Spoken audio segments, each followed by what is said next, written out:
in the wide, wide world of sports is going on here? I promise you, whatever scum did this, not one man on this force will rest for 1 minute until he's behind bars. Now let's grab a bite to eat. Yeah, come on. I feel the hot wind on my shoulder and the touch of a world that is older. I hit the switch and check the number. I leave it on and then I slumber. I hear the rhythm ringing through it. Flamenco guitar and cumbia music. I hear the talking of the DJ. The travel listen, what does he say? I'm on a Mexican radio. I'm on a Mexican radio. Broadcasting live from high atop the J.P. White Building in downtown Roswell, New Mexico. It's Mornings with Mike Winters on 106.5 Roswell's Talk FM. Is that what I sound like when I talk? Now, here's your host, Mike Winters.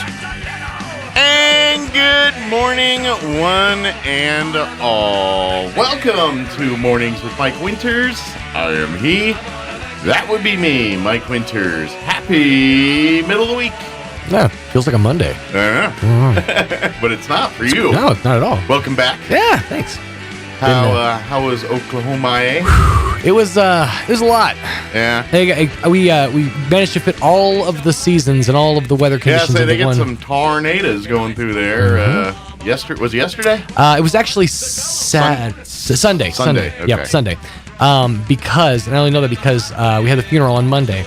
And Crescent, which is where my grandfather lived, where all the funeral festivities were happening, got hit real bad. Yeah. I mean, there were down tree limbs all over the place. It was kind of traversing roads to get just to Grandpa's house, for example. It was a bit rough, but yeah, the storm it did hit in I think there's 3 different actual funnels touched down. Wow. In Oklahoma proper, one south of us, one east of us, and one west of us, and they all just sort of dispersed around us. So kind of like here in Roswell with the cow farts, the methane. This is my theory that all our dairy industry, the cows that moves the clouds around. I didn't think about that. Well, in the argument, I guess... It sounds funny. I don't know if it's true. So, here's the thing. The whole of Oklahoma, not necessarily the whole of it, but large portions of it, reek of skunk.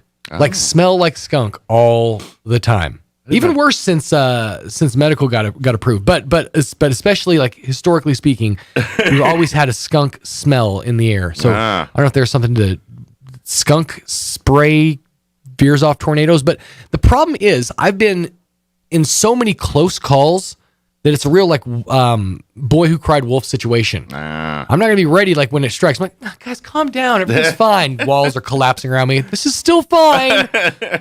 Something will intervene. Just a little windy. It's still good. It's still good. Yeah. But yeah, Rhiannon did really well. All things considered, she was really upset. And I would imagine, yeah. And here's the thing: once that started happening, once the warning went from the watch to the warning, every channel that my sister, because she didn't have cable, they just have the over the network air, network channels.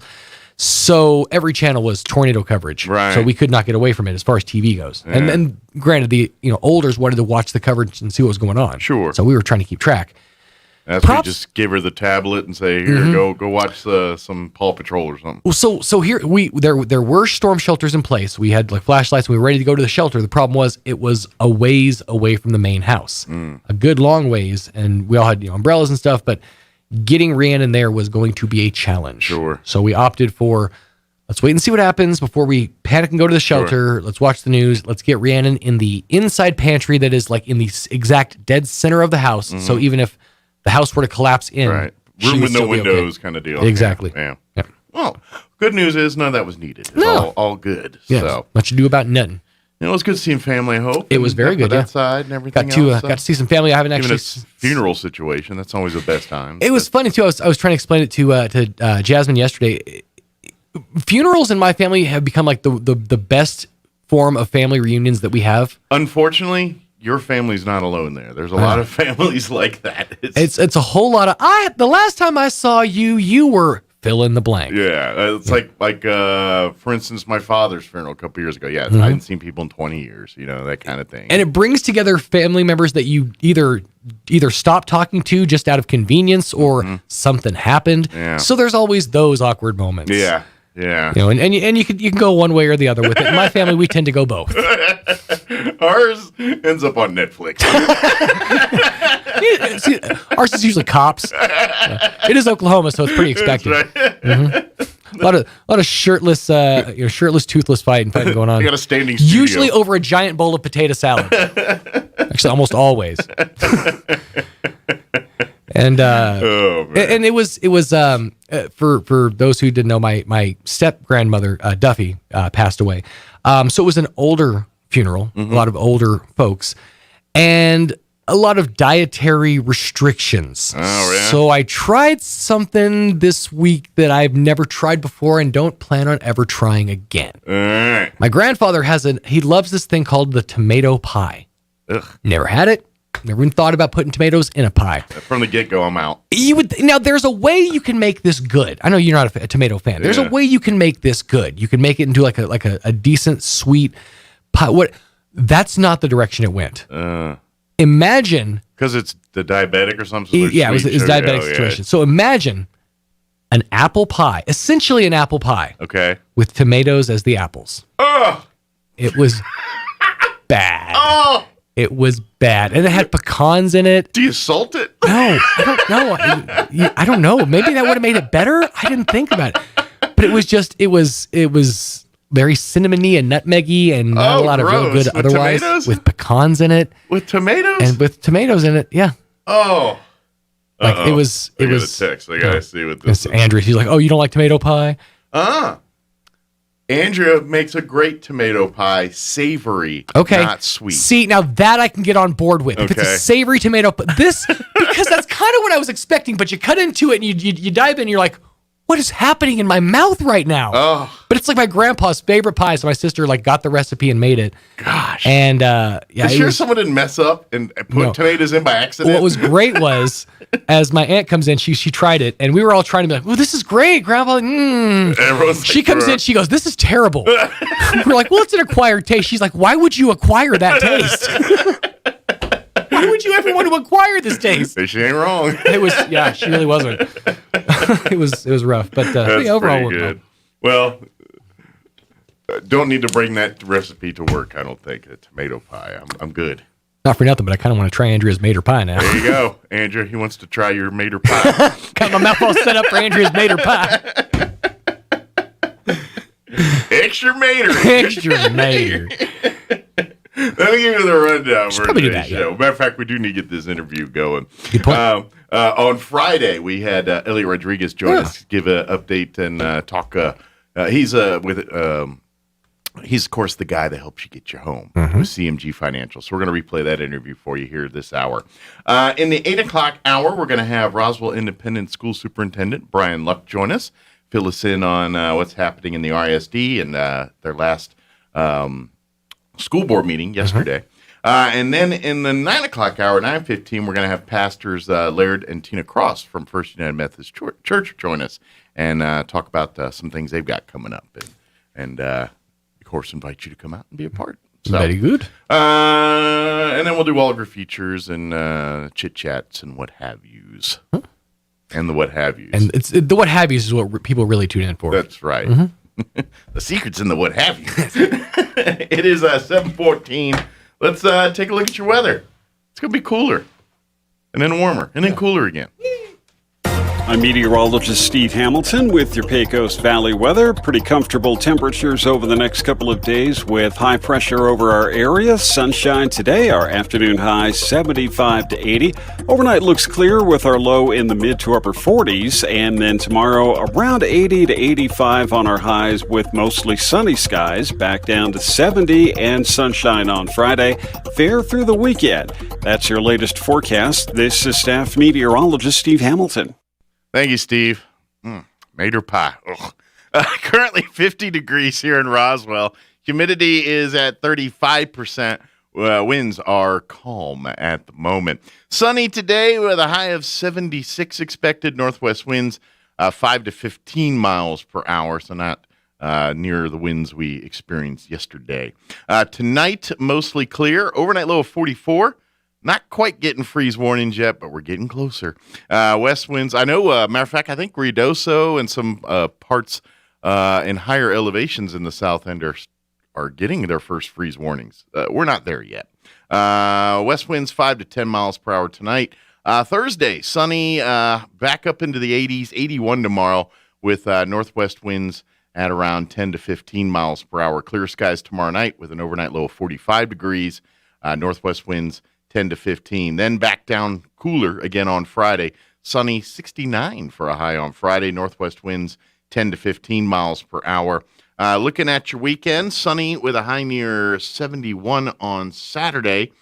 Clear skies Saturday night with an overnight low of 41, and then sunny and 76 on Sunday.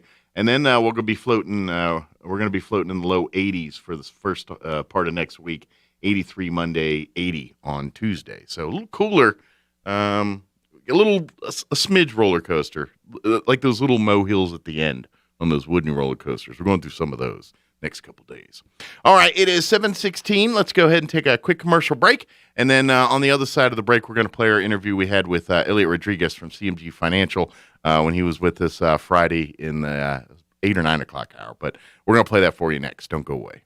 Where can you find the best selection of beautiful and unique home decor in the region? Easy, Casa Decor in Ruidoso. For years, people from all over have come to Casa Decor for the best selection of rustic, real wood furniture, beautiful decor from the Southwest and beyond, and quality outdoor furniture and accessories that are built to last a lifetime. At Casa Decor, they have over 10,000 square feet of showroom for everything you need. Casa Decor opens 7 days a week from 9:30 to 5 at 1214 Meacham Drive in Ruidoso or online at casadecorruidoso.com. Proud supporter of local high school sports. Mays Lumber Company. You know us for quality service and dependability. And Mays Lumber Company's pellet stoves are exactly that. A pellet stove from Mays Lumber Company provides you with the cozy, comfortable heat you want when you want it. With a pellet stove from Mays Lumber, you can adjust the intensity of heat and maintain a constant temperature. Plus, pellet stoves will save you both time and money, along with easy maintenance. Come pick yours up today. Mays Lumber Company, 115 South Virginia, Roswell. You can count on Mays Lumber Company. Maybe your AC unit needs a little tender loving care. If you don't know where to turn, then you don't know Jack. Fergalicious. In fact, they're downright funky. Fergalicious. Let the boys at Fergie's Plumbing and Heating get your AC unit ice cold, just like some of my lady friends. Don't let any fool make you lose your cool. Fergie's Plumbing and Heating. If you don't know Fergie, then you don't know Jack. 632-2660. Fergalicious. Like most people, you're busy enjoying your life and taking care of today's priorities. But it's a good idea to think about your future. Will you have enough income to enjoy a comfortable lifestyle down the road? Time flies, so it's never too soon to create a financial strategy for your future. A super check from your local Farm Bureau agents can help make sure you're on track. Take control of your future and call Farm Bureau agents Caleb Grant, Jeff Weathers, and Chad Holloway in Roswell at 575-755-FBFS. Here's a Mornings with Mike Winters fun fact. A U.S. quarter has 119 grooves at its edge. A dime has one less groove. So by definition, that makes a dime less groovy. Here's Mike Winters. 20 and good morning. It is 21 minutes after 9 o'clock. And joining us in studio this morning from CMG Financial, Elliot Rodriguez back with us. Morning, Elliot. Good morning, Roswell. How are you today? It's Friday. It is Friday. Have you been out to the fair yet this week? Or I have not yet. Okay. I didn't know if you going to try to go this weekend? Or most likely. I was there before everything started because Gotcha. my wife wanted to get into the art and craft stuff. Okay. But I haven't gone since, everything started. Well, good deal. Well, the truth is he's probably busy helping people, doesn't have time to get out there to do social things at the fair. But maybe he'll work some time in this weekend. You ain't lying about time. I mean, me and Ted goes 12 rounds when it come about time management and stuff like that. And I told him, wait a minute. how can it be time management when I'm working the whole entire time, 24 hours? It's like I managed to find some time. That's what the that's the time management we need. I need to some time for myself. No, and my wife, she's like I always say, she's my biggest cheerleader. Yeah, because she's been there, and she's sometimes kind of like, you need to change another job or something because you need time for me. She needs to shut you down for a little bit. She steps in and wrangles you in a little bit there. I think all husbands have that going on at some point too, because we need it. To be honest, most of us do. We need to work. We need to work. But folks, if you're not familiar with our previous conversations with Elliot, Elliot at CMG Financial, he is the man that can help you get the money to pay for your home. He's the guy that helps families obtain their mortgages, help them get all of the financial aspects of a home purchase for families, getting that done. One thing that I think Elliot has a special niche for is our first-time home buyers, especially families that think that they can't afford it right now, and Elliot comes in and says, oh, yeah, you're paying a rent right now. You can afford that. Let's turn that into money working for you instead of paying somebody else's mortgage. Mm-hmm. Let's do that paying for yourself. And that's where he helps and creates plans. And for folks that are not there yet, he helps them get there. And I say this in third person as I look at him, but this is what Elliot. No, yeah. I mean, I love helping people that they're never own a home. Yeah. Obviously, if you want to buy a house, I'm here for you just the same. Sure. Okay, if you already own a home or whatever. If you're an expert or your first time, Elliot's got you covered. But you're right. I mean, I love helping the first time home buyers because it's such a rewarding outcome in the end. Well, because in essence, you're teaching them a game plan for life. And I hope they listen. Mm-hmm. This is one of the things that you and I go on all the time. If they listen to what I tell them from the very beginning, and especially if they're having a little trouble with credit and they kind of fix it, and I tell them do this and do that, please continue doing that afterwards. Okay. Yeah. Saving money is a must, and after you buy a house, you should continue saving money. Sure. It doesn't mean you need to put tons of money away because I told you to. It's just more like save some money for the rainy days. If you were ever sick, if you ever get laid off, okay. I mean, that's happening. COVID-19. A lot of people were like, COVID-19 came, people lost their jobs, some kind of stuff. All right. I mean, people are not getting fired; they're getting laid off. It's happening. Okay, absolutely, all across the board in every business. Okay, and that's one of the things that is tough.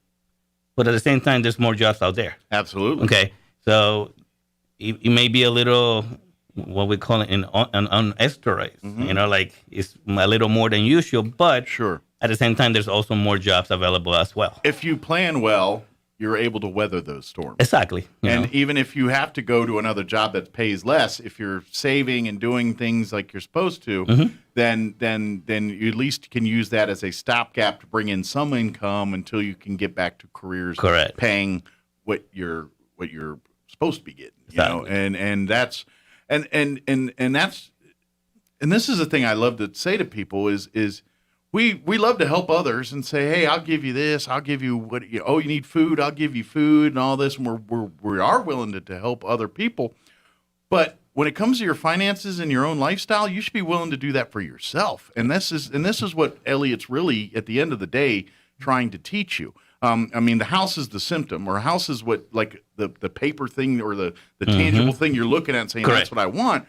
But he's not giving you a lesson to buy a house. He's giving you a lesson to run your household finances so that this house is the springboard to the next thing you want it to be. Whether it's this house and you're going to remodel, renovate it, make it your forever home, or if this is your first home that you're saying, you know what, this is going to be the one we start our family with, but in a couple of years we're going to need another bedroom, we're going to need a bigger house or a better neighborhood or whatever your things are. But that's what Elliot's building for you, is that plan so wherever you want to take it, whether you want to move every 10 years or 2 years or stay in one house for the rest of your life. Yeah, that could be your forever home. I mean, there you go. I mean, this is he helps you give a plan together that takes you in the direction you want to take it in. Exactly. Yeah. And we need to adjust, from whatever is happening, and whatever is happening in our country, do the best we can.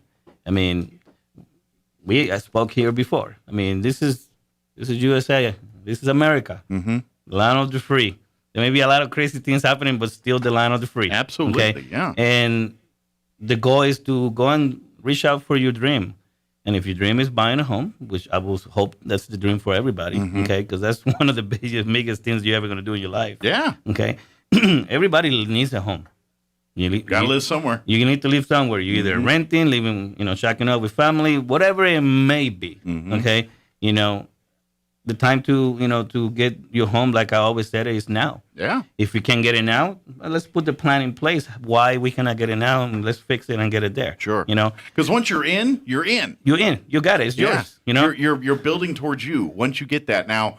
And you're building to bigger, better things. So even if that first house is not your dream house or not even the house that you really want to spend a whole lot of time in, but guess what? It's your stake in the game. Now you put a little money in it. Maybe, you look at it like a live-in flip for a little bit. It's like, all right, I got to live here 3 years before I can sell this thing again. Exactly. But in that 3 years, I'm going to make it, I'm going to appreciate the value of it as much as I can. And as I'm paying the monthly payments here, I'm building up some equity. And then in 3 years, I've got either enough equity or enough value in this property where I can turn it around and make enough money to be in a bigger, nicer house. Exactly. And that's really how it works. I mean, my first home that I ever bought, I thought that was going to be my forever home. It was my first marriage. Okay. I was still married to the wife that thought it was going to be my forever wife. Yeah, no one has plans of it being different at the time, exactly. right? Yeah, exactly. exactly. And I remember, and the wonderful woman that I'm married to right now today, she actually got to live in that house.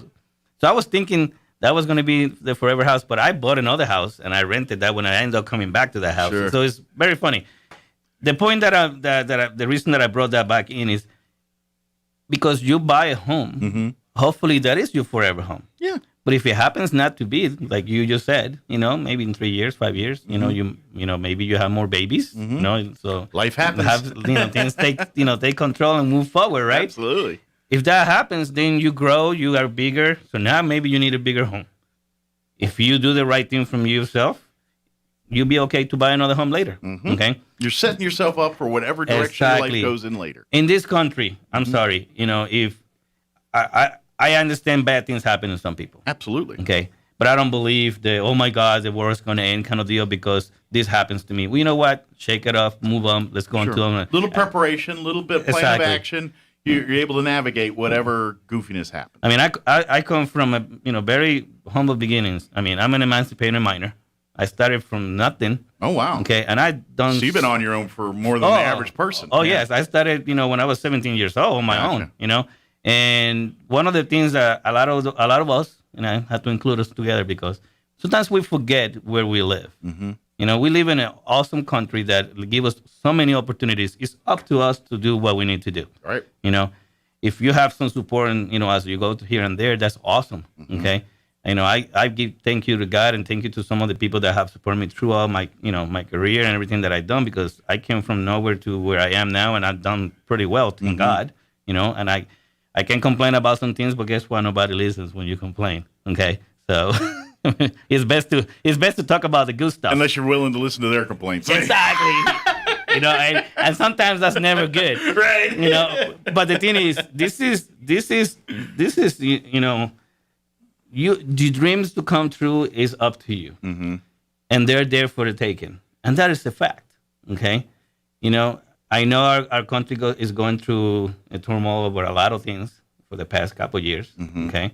And it's not going to be over anytime soon. We're still dealing with stuff. Absolutely. And I think we're still evolving and figuring out how it's going to be done. Sure. And, unfortunately, some of the leaders that we have maybe have taken good choices and bad choices. It's a mix of everything. Sure. So the point is this. You can't wait on them. Oh, no, It has to be on you. To be able to take it to the next level to take care of yourself. Well, and this is how people succeed no matter what. Exactly. I mean, you look at during the previous administration, you look at the finances in the world and things are. Now we're in a different administration with a different world. Inflation's up, prices are up. But people that prepare and just kind of have a plan and are consistent, yeah, sure, that might, it stinks and impacts like, man, I'm paying more for gas or whatever it is. But because you planned and you have money, you're able to weather when less money's coming in or more money's coming in. This is the difference. This is how families. When you look at someone, they got the 2 cars and the 3-bedroom house with the picket fence and the 2.5 kids and all that.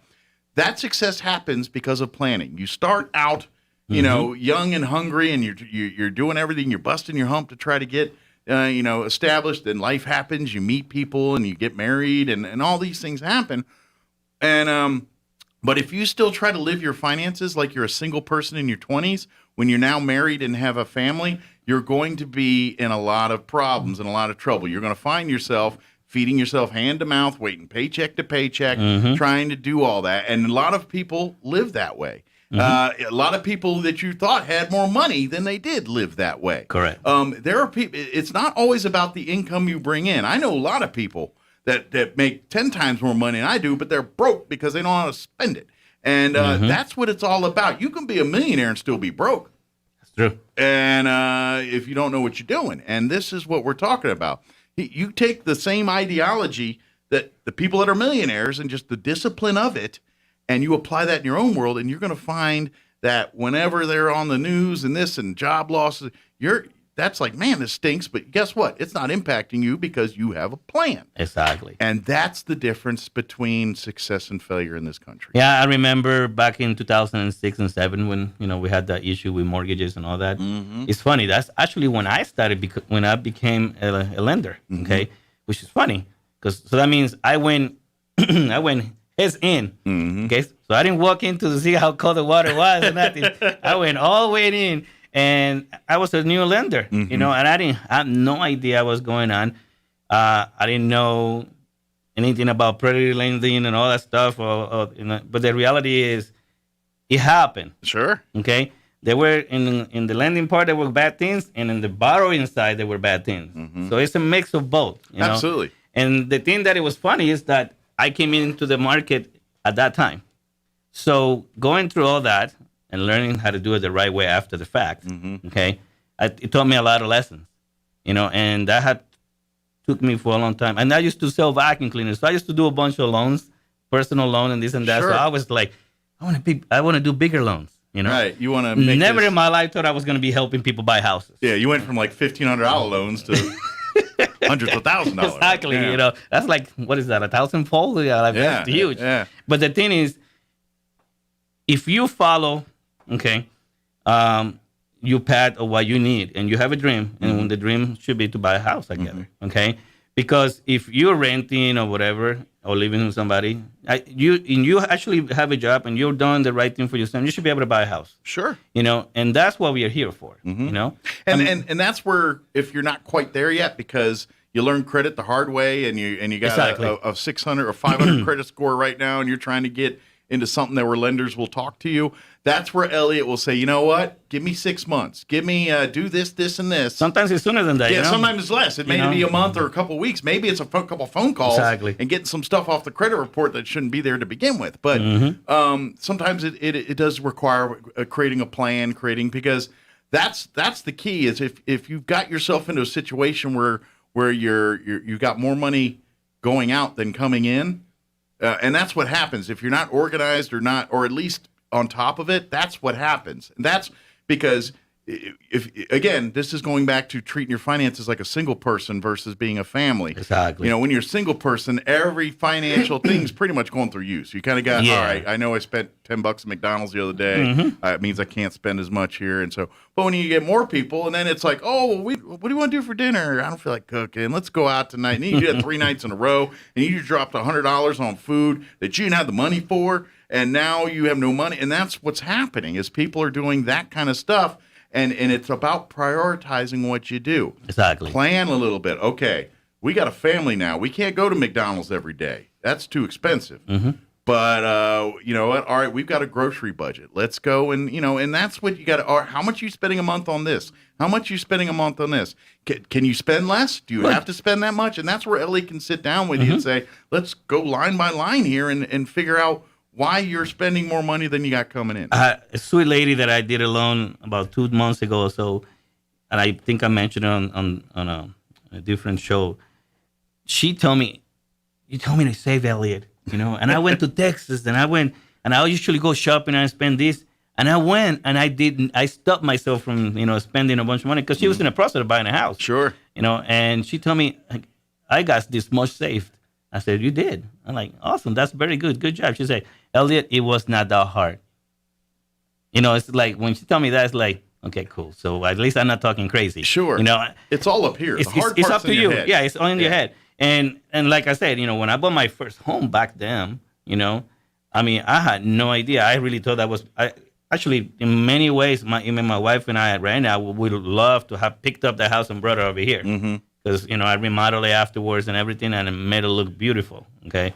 You know, and we kind of tend to do that to every home that we have lived. Sure. You know, so it's up to you what you want to do. You follow my lead. You follow what I tell you, you know. Trust me, I'm not going to be telling you to break any rules. You know, I don't even try to bend any rules either, because when you bend them too much, they end up breaking eventually. Sure. Okay? So just follow my lead. Yeah. Do the right thing. You know, and I'll promise you, you'll get a house. Okay. Yeah. You know? So and you have nothing to worry about. If you do the right thing, you have nothing to worry about. Exactly. That's the whole point. You know, I talk about all kinds of different things that, you know, some lenders, you know, bending the rules, taking, you know, chances that they shouldn't be taking, you know, compromising stuff. You know what? If I tell you, no, you cannot do that, I'm sorry. I don't do that. We don't operate like that here in our office. There's a reason for that, because I want to be here for you 6 months from now. Sure. Or a year from now. Not, let's do whatever it takes and break any rules. And sure, hey, you come back, Elliot's not there no more. Well, and that's where, and I want to get real philosophical here, but when we talk about capitalism and all that, you know, capitalism works, and we're proof of that. But it's at its greatest and works the best, and really is when it's good business, when it's people ethically doing things, and that's where it gets the bad name, is because, you know, people figure out loopholes and things, and so I'm telling you this, and this is a lesson that's hard to learn, but once you learn it, you'll find life's a little easier. Of course. There's no shortcuts in life. There just isn't. Everyone, if someone's telling you there's a quicker way to get rich, or a quicker way to lose weight, or a quicker way to do, they're lying to you. There is no way. Sure, they can make it look that way, but guess what? Guys like Bernie Madoff went that route, and guess where they're at now? That's where that goes. That's where, even if you have no intention of that, you compromise one moral, then you're willing to compromise another one, and that's true. And that's where you know, if you stay above board and know and do that, I guarantee you'll be okay. And okay, you may not be the billionaire quick like Bernie Madoff, but guess what? You're not going to jail a month later, 6 months and that's later true. either. I mean, and let me tell you something. When I was younger, I used to love watching all these shows that says, buy this for $29.95, and you're going to do this and you're going to do that. Let me tell you something, guys. Yeah. Nothing against marketing and stuff like that. That, you know, there's some good products and stuff out there that help people, and you have to apply yourself to do so. But let's be realistic. Sure. If I'm a millionaire, why am I going to give it to you for $29.95? You know, come on. You know, so I'm going to get mine. Don't you worry. Exactly. So now a lot of those things work, and you just have to apply yourself to do so. Sure. You know, and that's the fact. You know, I remember, because I always wanted to get into real estate for some crazy reason. It was like in the back of my head. Sure. I got into this program that, you know, for buying homes. You know, that, you know, tax. You know, when people have, you know, tax late and stuff like that, they, you know, there's homes that people lose because they didn't pay the taxes, which I'm never gonna understand that, but hey, to each his own, right? Right. That's a different debate. That's a different area. And I remember, you know, and it's very obtainable. It's there, but you have to apply yourself. You have to go to those meetings. You have to go to the options. You have to go. So it's not that simple, you know. You got to remember, no one's going to be a bigger advocate for you than yourself. You. Exactly. And if you rely on other people to be that, then you might. I'm not saying you're going to end up bad, but you're opening yourself up for that. You know what I'm saying? And that's the thing right here with CMG Financial. Okay, we're in the business of, you know, making dreams come true for people. Okay, getting you your home. All right, our company is a great company. Okay, and we try to get better as we go. and hopefully I'll get better as I go as well, Well, you get the best of both worlds. You got CMG, which is a large private company. It's not publicly traded, which there's advantage to that. It's that an means awesome, good thing. and in the financial world, that means they get to make decisions based on what's best for their customers. Exactly. Whereas a publicly traded company, they're answering to stockholders, which means as long as the bottom dollar's raking in the numbers they care about, everybody's happy. Exactly. If it benefits you, okay. If it doesn't, okay. It doesn't matter. Where a privately owned company like CMG, they're like, no, we're not publicly traded. We succeed when our clients succeed. I know. And so that's the difference. They gotta basically CMG is earning your business. The other companies are earning the stockholders' pensions. Is what they're doing. I know. We were. I pay attention to some of the videos that our CEO is awesome. He sends videos to us, monthly. I remember when I was at Wells, like our CEO, I knew the name. I didn't even know what he looked like at first. Sure. So until they started going to Congress and started answering questions, then I saw him on TV. Yeah. But anyway, that's a different story as well. Well, that's just it. They you know what? They come up there and they look like a fool and they know it, but but then they leave and they're like, "Well, I'm laughing. Okay, I got shredded here, but I'm laughing all the way to the bank because I just bilked everybody out of this money and now I'm good to go." So yeah, they got embarrassed on TV, but who's laughing now? They just got away with it. It's awesome. Our CEO, he started out of his garage. Yeah. Like one of those.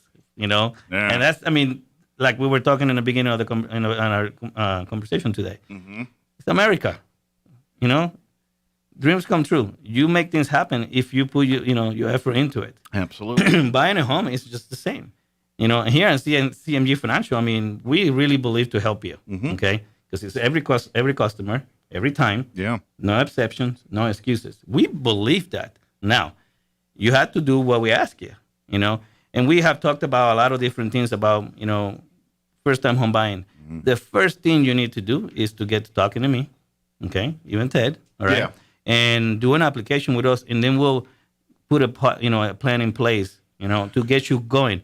And you should do this before you start looking at houses. Talk to a real estate agent, before you get on your realtor.coms and Zillow.coms and all this out there. Before you do any of that. Yes, please. That way you're because, and I know that's the fun part. That's the part we all love doing. It's like, ooh, I love that bathroom. I can picture myself in there. That's the fun part of home buying. But it's so much more fun when you're doing it in a area where so now you talk to Elliot. Elliot's like, all right, great. We're looking at your situation here. I think based on the payments you want and we're going in and your situation right now, we could comfortably put you in a $200,000 house. Now you know that, and you're like, okay, now I'm going onto the market educated. I'm not looking at just every house on the market going, man, that's nice. I wonder if I can afford it. To like, oh, that one's $500,000. I need to stay away from that one. Here's one at $200,000. Yeah, it's a big mistake looking at a bunch of houses. Yeah. When you don't know what you can afford. Exactly. That's a big problem, and it happens constantly. Second, when I get you pre-approved, all right, we give you a list of all the stuff we need. Yes. I'm telling you, yes, you could buy a house for this much. Yeah. Don't forget that you still need to give me all the stuff that I need from you. Well, yeah, the numbers you're giving them are based off the information. You just don't pull them out of thin air. Yeah, it doesn't come out of Bad information goes in, bad information comes out. Exactly. That's just science. That's how it works. And I know I'm known to be Mr. Harry Potter, but come on, at the same time, Sure. It's very difficult. If you tell him that you have no behind bills and all this, and he's like, yeah, you should be golden, and then he goes and looks, and your credit score's 6, and you haven't paid a bill on time in 100 years, then he's going to be like, well, the numbers I gave you aren't going to be quite right, Now, for all these folks out there listening, if you have money at home in cash, okay, and you haven't made the move to start looking for a home, put the money in the bank right away, right now. Even if you're not even going to buy a house, but you may be thinking it's in the back of your mind, and you have 5, 10 grand, 15 grand. Pull it out from under the mattress, wherever you keep it. Put it in the bank right now. Don't wait. Everybody's like, but if I put too much money, the government is gonna what? It's money that you've been working for. It's not gonna be a problem. Okay. It's misconceptions about the way everything works. Well, even if you have a chunk of change sitting in a savings account, it's making more money than sitting under the mattress. Well, you know what? If the house burns, now and then your money's gone. It's gone. At least that money in the savings. If the wrong person came to your house, it's the money is gone too. FDIC insured, so guess what? It's not gone. Exactly. If the bank burns down, you still got your money. A lot of people worry because the banks did this, the bank did that. Oh, they stole money from me before. Guess what? As long as it's in record, you'll get your money back. Sure. Don't be afraid of putting your money in the bank. I need you to have the money in the bank. Mm-hmm. If you have cash on, the worst things that ever happen is that somebody does an application. Sure. I get them all pre-approved, and they tell me they have, for example, $10,000 in the bank. Mm-hmm. Like, okay, we're golden. We don't even need to ask the buyer, the buyer for any the seller for any money. Blah blah blah. We're perfect. And then I get all the stuff, all the paperwork, bank statements, and they only have a couple grand in the bank. And like, where's the other 8,000? Sitting in my house. And like, I got 10,000 at home. Yeah. Like, wait a minute. Well, if it's not in something we can see, then it doesn't exist. And I know everybody's like, but why? But why? The point is this: every loan that we do is a federal loan. Okay. And remember, the government is in everything that we deal with, unfortunately. Okay. And just the way it is. But it's all about transparency. It's all about transparency. You hear all politicians talking about that. Guess what? When you buy a house, you're a lot more transparent than a lot of these people because you have to truly give me what you have. Mm-hmm. A lot of people, but why? It's like, okay, I'm going to give you money so you could buy a house. Sure. Well, that's just it. At the end of the day, CMG is saying, I'm about to give you $200,000, more money than probably most of us will ever see in our lifetime. Exactly. How many of us could say we held a check for $200,000? Not very many people could say that. So guess what? They're going to want to make sure that they're investing in someone that's going to be good. They are not in the charity business. Now, granted, they will work with you, talk with you. They want to make your dream happen, but they're not a soup kitchen. They ain't going to give you free money. They're going to make sure they're giving it to people that will pay it back, will be good for paying this loan. So, because that's good for their business too, and it's good for your business. And at the end of the day, while you're paying that loan, your credit's getting better and better and better, and you're getting more and more command. Yep. So it's a win-win for everybody. In 3 to 6 months, let's say your credit score was 650, 620, something like that, and you were able to still buy a house. Okay, because in most cases that might be the case. 3 months, 6 months, your credit score is going to spice up. Okay, and that's the fact. Yeah. Because now you have a mortgage, like you always say. Now you're part of the game. Sure. Really, truly part of the game. Absolutely. And the part that is most important is that you are putting money into yourself. You putting money into your family, giving your family a place to live that is yours. Sure. Okay. And I believe that's priceless. And you're a less risk to other creditors. I mean, and what I mean by that is, I know this sounds funny in this day and age, but if you've got an address that's your address, it's not a rented, more than likely you're going to be staying put. And so you're less of a flighty person. Yeah, it's a different risk. So when someone's looking, even if your credit's like not 800 and they're looking, well, he's got a mortgage, but he's paying his bills relatively, but he's behind on some credit cards or whatever, so it's dipped a little bit. But this is not a risk that he's not going to fly on us or she's not going to fly on us. Exactly. Here. And so you actually get a stronger consideration when you have a home. And now if you're bankrupt and defaulting, that's going to be a different story. But if you're making payments and doing your thing and you need another line of credit or a new phone or whatever that someone else is checking your credit on, that home ownership, even if it is stretching your dollar a little bit, will give you a little bit more standing versus. And that's one of the few that helps. It's like if you have a bunch of credit cards, even if you don't have balances on them, that's not good for your credit score. Yeah, you have to be careful. Yeah, you want some, but not too many. Exactly. And but a house is going to be a good thing every time. And another thing that is very important. This is mainly for first-time home buyers. Stop listening to a lot of your friends that are telling you, "Well, I did this, I did that." Their situation may be 100% different than yours. Okay, and that's the biggest mistake that I've seen a lot lately. But why can I do this? My friend did this. It's like maybe your friend, was in a first-time home buying program.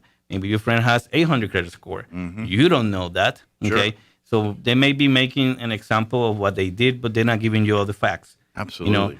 Any lender you may be working me, any other bank. I don't care who it is. Listen to your lender. Okay. and hopefully you have a good lender that is listening to you and doing what it needs to be done for real. Absolutely. But don't listen to people that are not the ones licensed or specialists on this, because they went from one experience that yours, it might be different. Sure. And I see this all the time. Mm-hmm.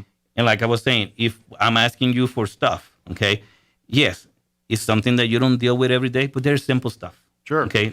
And let's face it, too, like you're talking about, they got a house, but also, too, well, maybe their family's smaller than yours, and they didn't need a 4-bedroom. Exactly. You need a 4-bedroom. Guess what? Mm-hmm. Generally speaking, 4-bedroom houses are more expensive than a 2-bedroom because it's a bigger house. There's so many factors that will be determining what they did that you maybe didn't do. I mean, I remember a customer, back when I was at the other company, and they came to my office and they're like, everything good, blah, blah. I was giving them a good thing. They basically were not saying nothing about putting extra money or anything like that. It was straightforward, simple, minimum down payment. Did the numbers. And the first thing she came and told me, but my friend in Albuquerque did this, and they gave her this, And that's a different housing market altogether. That's also Albuquerque too. It is here. Oh, I found out in the end that she still never got, because she didn't go with me. So, folks, sometimes I lose one. Okay? But the thing is this. I tell them I can actually meet their numbers because, I went and play with my, my calculator and all this and that. And I went and find a different program that they qualify for. Mm-hmm. And I was very close to do the same thing, if not better, because I was not charging them the same amount of money that the other place did. The funniest thing is, they were not first-time home buying. The people in Albuquerque were. And that makes a huge difference. And that's another part, too. If you've never bought a home before, there are a lot of first-time home buyer programs and various things. A lot of people think VA and sure. Exactly. But if you're a teacher, if you're a law enforcement. Oh, man. There's so many different things out there. Different industries. We have MFA. The state of New Mexico helps you. If you qualify, okay? You have to call me so we can find out what we can do, okay? They'll give you some assistance for the down payment. Okay, talking about free money. Come on, guys. Absolutely. Let's be realistic. It's there. It's just you have to move forward and do it. Okay. And Ellie can put those on your map. Exactly. Yeah. And there's so many different programs that I can go on and on. And even for the people that already own a home and they want to buy another home, the state of New Mexico still even helps those. Absolutely. Okay? So you'd have to come to me and ask me, this is my situation. This is what I like to try to do. Can we do that? What can we do to do so? And to be honest, like my wife and I, but as our marriage together, we've bought and owned 2 homes since we've been together. We've rented 2 also, but since we've been homeowners for the last 15 years or whatever now, the first home, my wife's a teacher. I didn't even touch my my VA stuff. Okay, didn't even touch it. We bought that house and did all that. And then the second time here, we lived in it for 10 years. Then the second time I was like, well, I haven't used my VA stuff yet. So I went in and used. So basically, I used first-time buyer programs twice. So your loan officer didn't advise you to do your VA at all. Yeah, he didn't ask you. Okay? Yeah, that's another thing, guys. If you're listening, okay, you need to talk to us, okay, and open up. Okay, look at me like a lawyer, like a doctor, a psychologist. What you tell me, it stays right here. Okay, if I ever use any comments about you or anybody, it's more of a general thing. I will never talk about somebody's information as far as Mike told me this, and that. Right. Okay, yeah, my Winters have this much money in the bank. Let me tell you guys. No, but the point is what I'm trying to tell you. Much, by the way. the fact that what I'm trying to tell you is that you have to trust the person that is going to help you buy a home. Absolutely. Okay, heed that advice. Exactly. Listen, because let me tell you something. My business is to help you get a home. Okay? Make your dreams come true to get a home. Absolutely. I don't have any other agenda. Okay? I love to help people. That's my agenda personally. Sure. Okay? But my agenda is to help you find the house that you want, and we get you in touch with agents that are available if you don't have one. Okay? And let's be realistic. I'm going to give you the money. The company that I work for is awesome. They're so cool. They want to give you money to buy houses, okay? The point is this. All I need you to do is follow my lead. Sure. Provide the items that I require from you. For this. Yeah, let me be the guy. I'm there from the beginning to the end. I even go to my closings with you. If I don't go to the closing, it's because go look on his Facebook page. You see his closing pics all the time. Look me up. And that, guys, this is not everybody because not everybody they want to put their pictures up. Okay? Right. But as many as that are willing, as many as allow me to. Yeah. Check me out. Go onto my website. See the comments from customers. Yeah. What they're saying about CMG. Go and find out about CMG, and you'll see what I'm talking about. Absolutely. Okay? I just saw the time. We better wrap this up here. But please go to his website. Go email him here. Call him if you'd rather talk to Elliot live. I'm going to give his cell number because he's in and out of the office. Yes, we are. COVID and everything too. So probably better to leave a voicemail on the cell. Yeah, we're doing everything by appointments right now. Very good. To get that appointment or get a conversation with Elliot, you can call him at 719-237-4680. Again, that's 719-237-4680. You can also email him, erodriguez@cmgfi.com. Again, that's erodriguez@cmgfi.com. Or you can go to his website, which is the same pretty much, erodriguez.cmgfi.com. Am I right there? Yeah. Do I give too many dots? Without the at. Yeah, it's basically the same thing without the at. Replace the at with a dot. Exactly. And it'll take you where you need to go. And you get to see, you could go and check out, CMG, what we're all about. Okay, you get to see some testimonials. Okay, these are people that I don't even ask them. You know, they actually do it. I probably have more if I ask, but you get the best of both worlds. Exactly. I think it's, if they want to do it, do it. You get the hometown, local that you want. When you're making a big decision like this, but you got the backing and power of a large company that can get you rates and things competitive to all the big boys, and that's what you got going on here. So. My VP from our area told me Elliot is very passionate about what he does. Was telling somebody is going to be trying to help me to get things done, and he's like he just had to let go because he tries to control everything. Yeah. It's hard, because you're trying to help these people. And you want them to succeed and get a home. And sometimes having an eye on everything is what makes a difference, okay? Sure. But no, guys, CMG is here to help you be able to accomplish that dream of owning your own home. Absolutely. If you're looking for somebody that actually cares, I'm your guy. I'll listen to you. Absolutely. If we cannot do it this very second, we'll talk and we'll put a plan in place. And I'll promise you do what I ask you, I'll get you a house. It's the biggest decision in your life. Let's have a guy in your corner helping you make that decision. Because I don't have any other agenda but help you buy a home. Yeah, that's just the reality. Okay. Absolutely. Yes. Well, as always, appreciate the visit. We'll my pleasure. Thank you for having me again. Anytime. All right. Quick break before we go. Don't go away.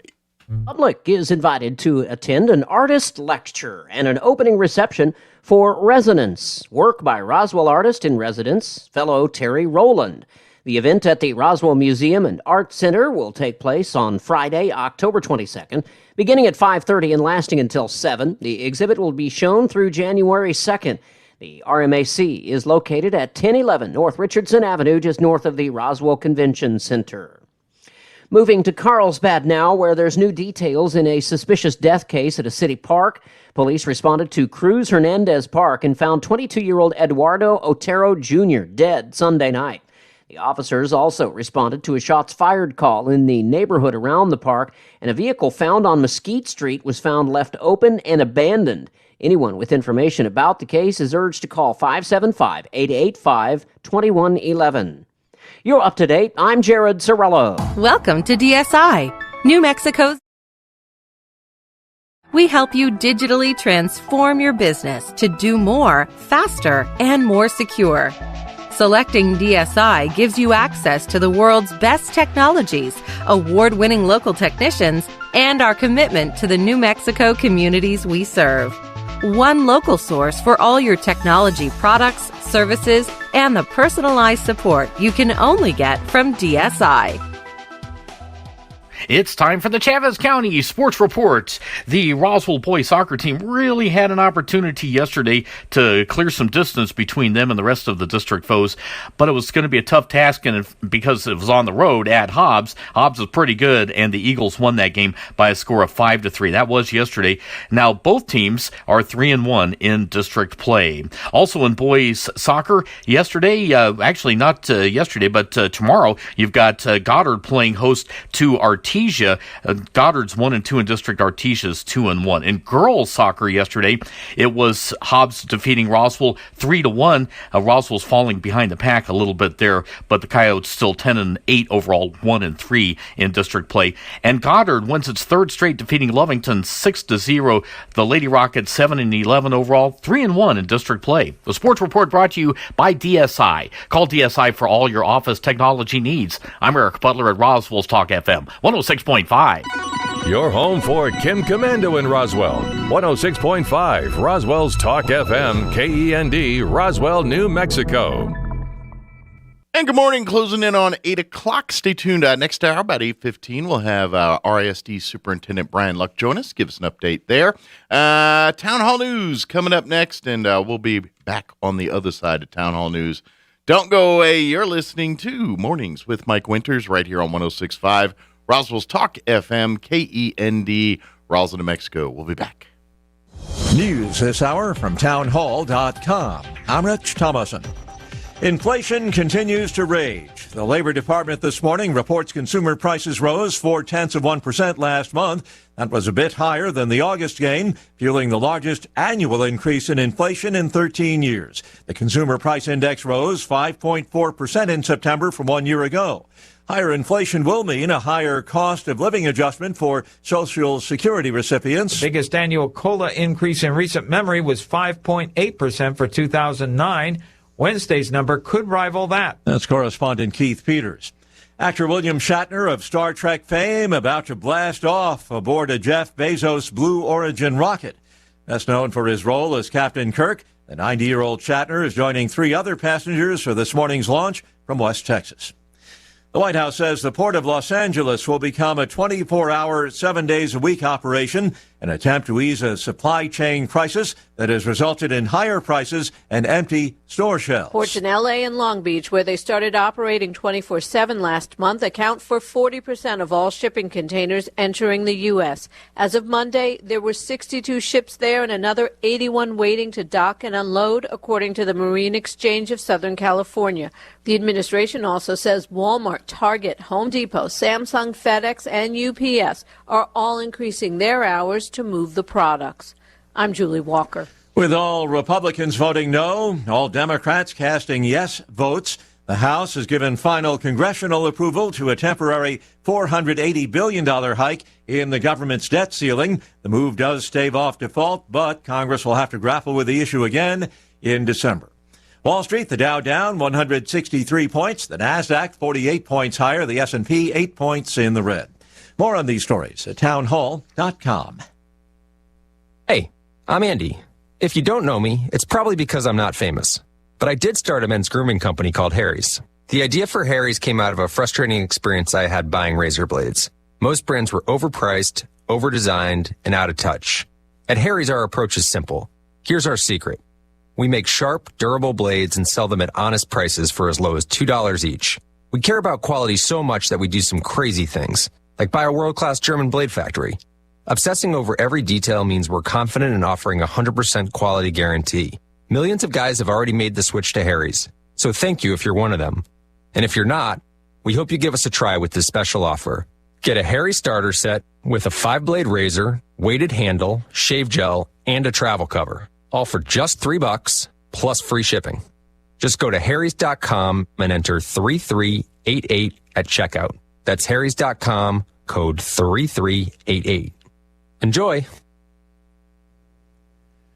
The UN Human Rights Chief for North Korea warns the country's most vulnerable people, children and the elderly, run the risk of starvation. The UN's human rights special rapporteurs investigate allegations of rights violations, ideally by visiting the area in question. Tomas Okeo Quintana said he'd had no cooperation from Pyongyang. But even from outside the country's borders, his verdict was clear. A humanitarian crisis is imminent. Already, he said, ordinary North Koreans struggle on a daily basis to live a life of dignity due to UN and bilateral sanctions, coupled with extensive COVID restrictions that have cut off trade. The BBC's Celia Hatton. China's exports rose at a slightly faster pace last month, while demand for imports of iron ore and other commodities eased as the property construction boom cooled. and authorities enforced curbs on energy use. Townhall.com. Senator Bernie Sanders insisting he will not budge in his demand for additional health benefits in Medicare, part of the Democrats' massive spending bill. Sanders has made it clear Democrats seeking to downsize a $3.5 trillion Build Back Better package will have to look elsewhere if they want his vote. Sanders says the inclusion of new benefits for vision, dental, and hearing are long overdue in Medicare. As he puts it, quote, there are millions of seniors who have rotting teeth in their mouths or are unable to hear what their grandchildren are saying. Moderate Democrat Joe Manchin says rather than spending more money for new benefits, lawmakers should take a closer look at how the program's existing budget is being spent. Bob Agnew reporting. Two Texas-based airlines, Southwest and American, rejecting Governor Greg Abbott's ban on COVID vaccine mandates. Both the carriers have federal contracts. Both say they will comply with a December 8th deadline for having their workers vaccinated against COVID. More on these stories at townhall.com.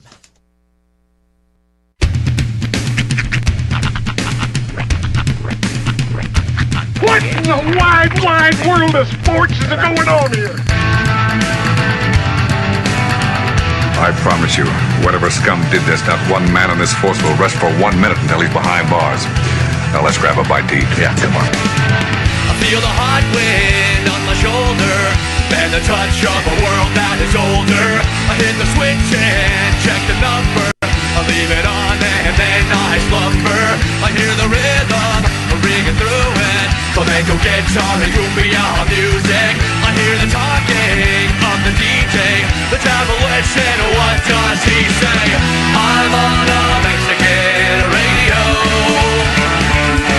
I'm on a Mexican radio. Broadcasting live from high atop the J.P. White Building in downtown Roswell, New Mexico. It's Mornings with Mike Winters on 106.5 Roswell's Talk FM. Is that what I sound like when I talk? Now, here's your host, Mike Winters. And good morning. It is 6 minutes after 8 o'clock. Welcome to hour number 2 of The Deuce. Mornings with Mike Winters, right here on 106.5 Roswell's Talk FM. Happy Wednesday, everybody. Yeah. Hope all of you are having a wonderful day so far. Mm-hmm. James T. Kirk. Yeah. Looks like he's about 25 minutes or so away from blast off there. Sitting in the head right now, just waiting to 24:30 is official. 24:30 until he slips the surly bonds of earth to touch the face of God. You know, I've been watching kind of of course on the Fox News TV channel here, and then on Facebook, I'm seeing the live video of the launch or them prepping to get ready for the launch. Mm-hmm. And the thing that kind of like I've watched the SpaceX one, and I'm watching this one when I'm watching it's and I know this is probably because of my age, but it looks way simplified compared to the image I'm used to as far as putting someone into space. Like the entirety of mission control sitting there. It looks like, and now like the whole process of getting them on. Now, granted, because when I think of those kind of launches, I think of like the Apollo mission, and that was in the 60s, in 70s, and the technology is way more advanced, and I get things are smaller and all that, but even still, it just looks different. You know what I mean? It looks like, I guess it looks more civilianized. And it is. Like, I mean, and that's the thing here. Okay, so I read a stat the other day that basically said the children's toys today, like kids' electronic toys today, have as much technology in them as the Apollo 11 rocket. Yeah, that's like for instance, like they're just getting into the capsule, right? Like the astronauts that are going up in this thing just got in it just now. Mm-hmm. They're leaving in 20 minutes. Right. That's unheard of by all NASA these other standards. guys, like, and now granted, the Apollo guys, they'd be in there for hours and hours and hours. And I think even SpaceX and those guys are even in there. You know, they're not, all right, hit the seat, light the tires, keep the fires, let's do this. There's and also get it too that this ship is just going up and come back down. That's a big difference than what mission control and because they when they went to the moon, they've got to communicate in constant communication with. So it takes armies of people versus, and it was also 60s technology. But even today, when they launch a shuttle or launch a rocket to go to Mars or wherever, there's teams. There's a lot of redundancies. Teams in here, those things are quadruple redundant. And I imagine there's less of that going on with. I would imagine a whole lot less of that actually. I think it's just because it's been like you said, technology is what it is, and it's been simplified. But it just I'm watching it. And of course, and they're showing them walk up, and of course they ring the bell before they go in. It's kind of a pilot thing, but it's and I see all that, but it's just like I feel like it should be bigger. You know what I mean? It just looks like they're going to the mall. You know what I mean? And that's Kid weird. and Grandpa, we're going to the Sizzler. It's a little weird for 'em. I mean, it's cool, but it's just that's kind of fascinating though, because it's almost like a example of just how far technology has come. This is how comfortable we are now. We've finally come to that point where yes, there's still probably redundancies in place, but we don't necessarily have to see all of that. Although this thing feels like a ride than more than what I mean? True, absolutely. This one is like coming soon to Disney World. Jeff Bezos rocket. I do got to give Blue Origin and Amazon a lot of credit because Bezos really doubled down on that rocket design. And here's the thing. You do everything in as far as like all these things. It's a family show. For marketing purposes. You do know, and I showed you this, they released a toy version of the Blue Origin rocket. Like a 2-scale, it's like it's a toy rocket. A Blue Origin toy rocket. It feels very wrong. I mean, or I guess it depends on who you are, it feels wrong, but I feel like somebody should at some point research and development should be like, boss, I want to rethink this. Or when you're at Amazon, you look in the kids' toy section or the marital aid section, you'll find it both there. Why does Jimmy's rocket have 3 settings? But I was just watching, and that's why when I'm sitting there watching, that's all I could think of was like, man, this looks so like it's drummed down. Almost. Not the right word. It just looks so. It's special, but it looks very like I don't know. And unfortunately, when I think that, I start thinking of memories of Challenger. Unfortunately, because we as a society got. I don't know about NASA, but we as a society, got second nature there for a while with the rocket, with the space shuttle launches. And by the time the Challenger and the only reason it was even shown in the schools that time was because of Christy McAuliffe. Right. And so I saw it in school, but at that point it was almost routine to have a space shuttle launch. It wasn't the momentous occasion where everyone gathered around the TV like all the other times, except for this one because of Christy McAuliffe, the first teacher, civilian, the whole deal. And I wasn't in school at the time, but I remember hearing stories about, it was a real big deal that, this teacher was going up. Yeah. And I remember, the reason I remember it, I was in middle school at the time. And we had a weird situation at that school where the classrooms, and I don't know if this was just a design feature in the 70s at one point or whatever, but like they didn't have full closed classrooms. Like you went into these pod sections. And so you walked in this one section and there was 4 classrooms there and it was kind of open. They had these little temporary walls you could put up. Oh yeah. Like the I remember those. Out of those. The partition walls, to close them off, but most of the time those were open. And so in essence, there was 4 classrooms watching 4 TVs. So we had, when it was going on, and the reaction of 4 class, so there was probably 80 kids or so. You figure it was 20, 30 kids per classroom. Sure. And so it was just like momentous times 4 when the quietness and everything in like, I don't know, 6th grade or whatever I was when this went down. It's pretty crazy. So that's kind of the weird, juxtaposition, like when you went to school versus when I went to school.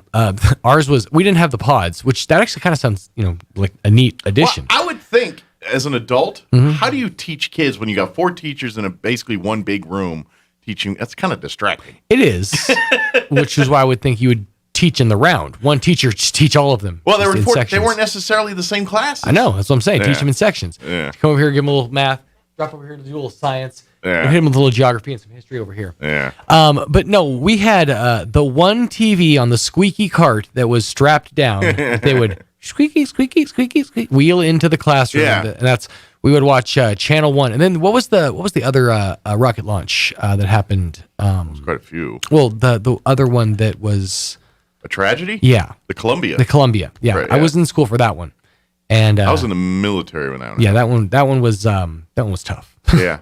Well, that one, because there was pieces of that one here. Yeah. They were when it was re-entering into Earth, they were going all over this state looking for debris and things like that. If you remember that was crazy. But anyway, not to go negative about when off topic, but William Shatner's about to go off, but the that's what just reminds me of that. But hopefully everything goes copacetic here, and it's a big, awesome launch. So. He packed his bags last night. Pre-flight, 0 hour. I've seen more Rocket Man memes and videos on Facebook. Now, are they going to launch at 9 a.m.? I think. Well, not. I mean, our time. Yeah, allegedly. Which that'd be kind of cool. Well, actually, no. They're launching in 16 minutes, 15 seconds. Okay. So no, about 30 See, after. now that would have been a cool feature if you could have launched it at 9 a.m. just like the song. Yeah, great. Well, I guess the weather wouldn't cooperate. It's a shame. Elton John would have been on board. Hey, real quick before I give you the rundown here, the New Mexico Cattle Growers Association and the East Mountain Rodeo Association wants to invite you, the public, out to their night of sipping and dancing at their Founders Ranch. This one's in Edgewood. It's not here. In Edgewood, it's 74 Barton Road. It's this upcoming Saturday, the 16th. Gates open at 6 p.m. Opening act is Nick Morgan, and then the headliner will be Limited Edition. And Nick goes on at 6:30. Limited edition at 7. They got the live music. They're going to have great food, music, cornhole, fire pits, and s'mores. Advance tickets are $10, $15 a couple. The $20 cooler charge as well if you want to bring your own cooler of beverages. No glass, though. Leave the glass. And then you can get tickets at the gate, too. $15. They go up $5. And then VIP tables available, too, for $120. And it you get stage side there, seats. 8 people, and you get a glass pass included, or cooler pass included, so you get to bring your own that. Get your tickets and everything at eastmountainrodeo.com. But that's this Saturday in Edgewood. Great fun, cornhole, s'mores, live music, beverages, food, and fun. S'more hole. Yeah. Ooh, that's a new game. You toss a s'more into the cornhole. Oh, they hate it. It just streaks up the board, gets it all sticky. If the s'more separates, but all the pieces go in to the hole. Does that count as 1 or like 3? It's like half a point. I think you should count more. It's only like half at that point. Because if it separates, but the graham cracker, the chocolate, and the marshmallow all go in, but individually. But like one at a time.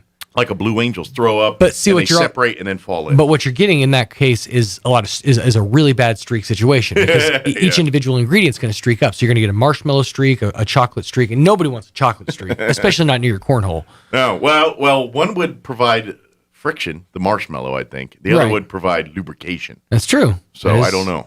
If you hit that chocolate streak right into the cornhole, it might give you a little extra speed there.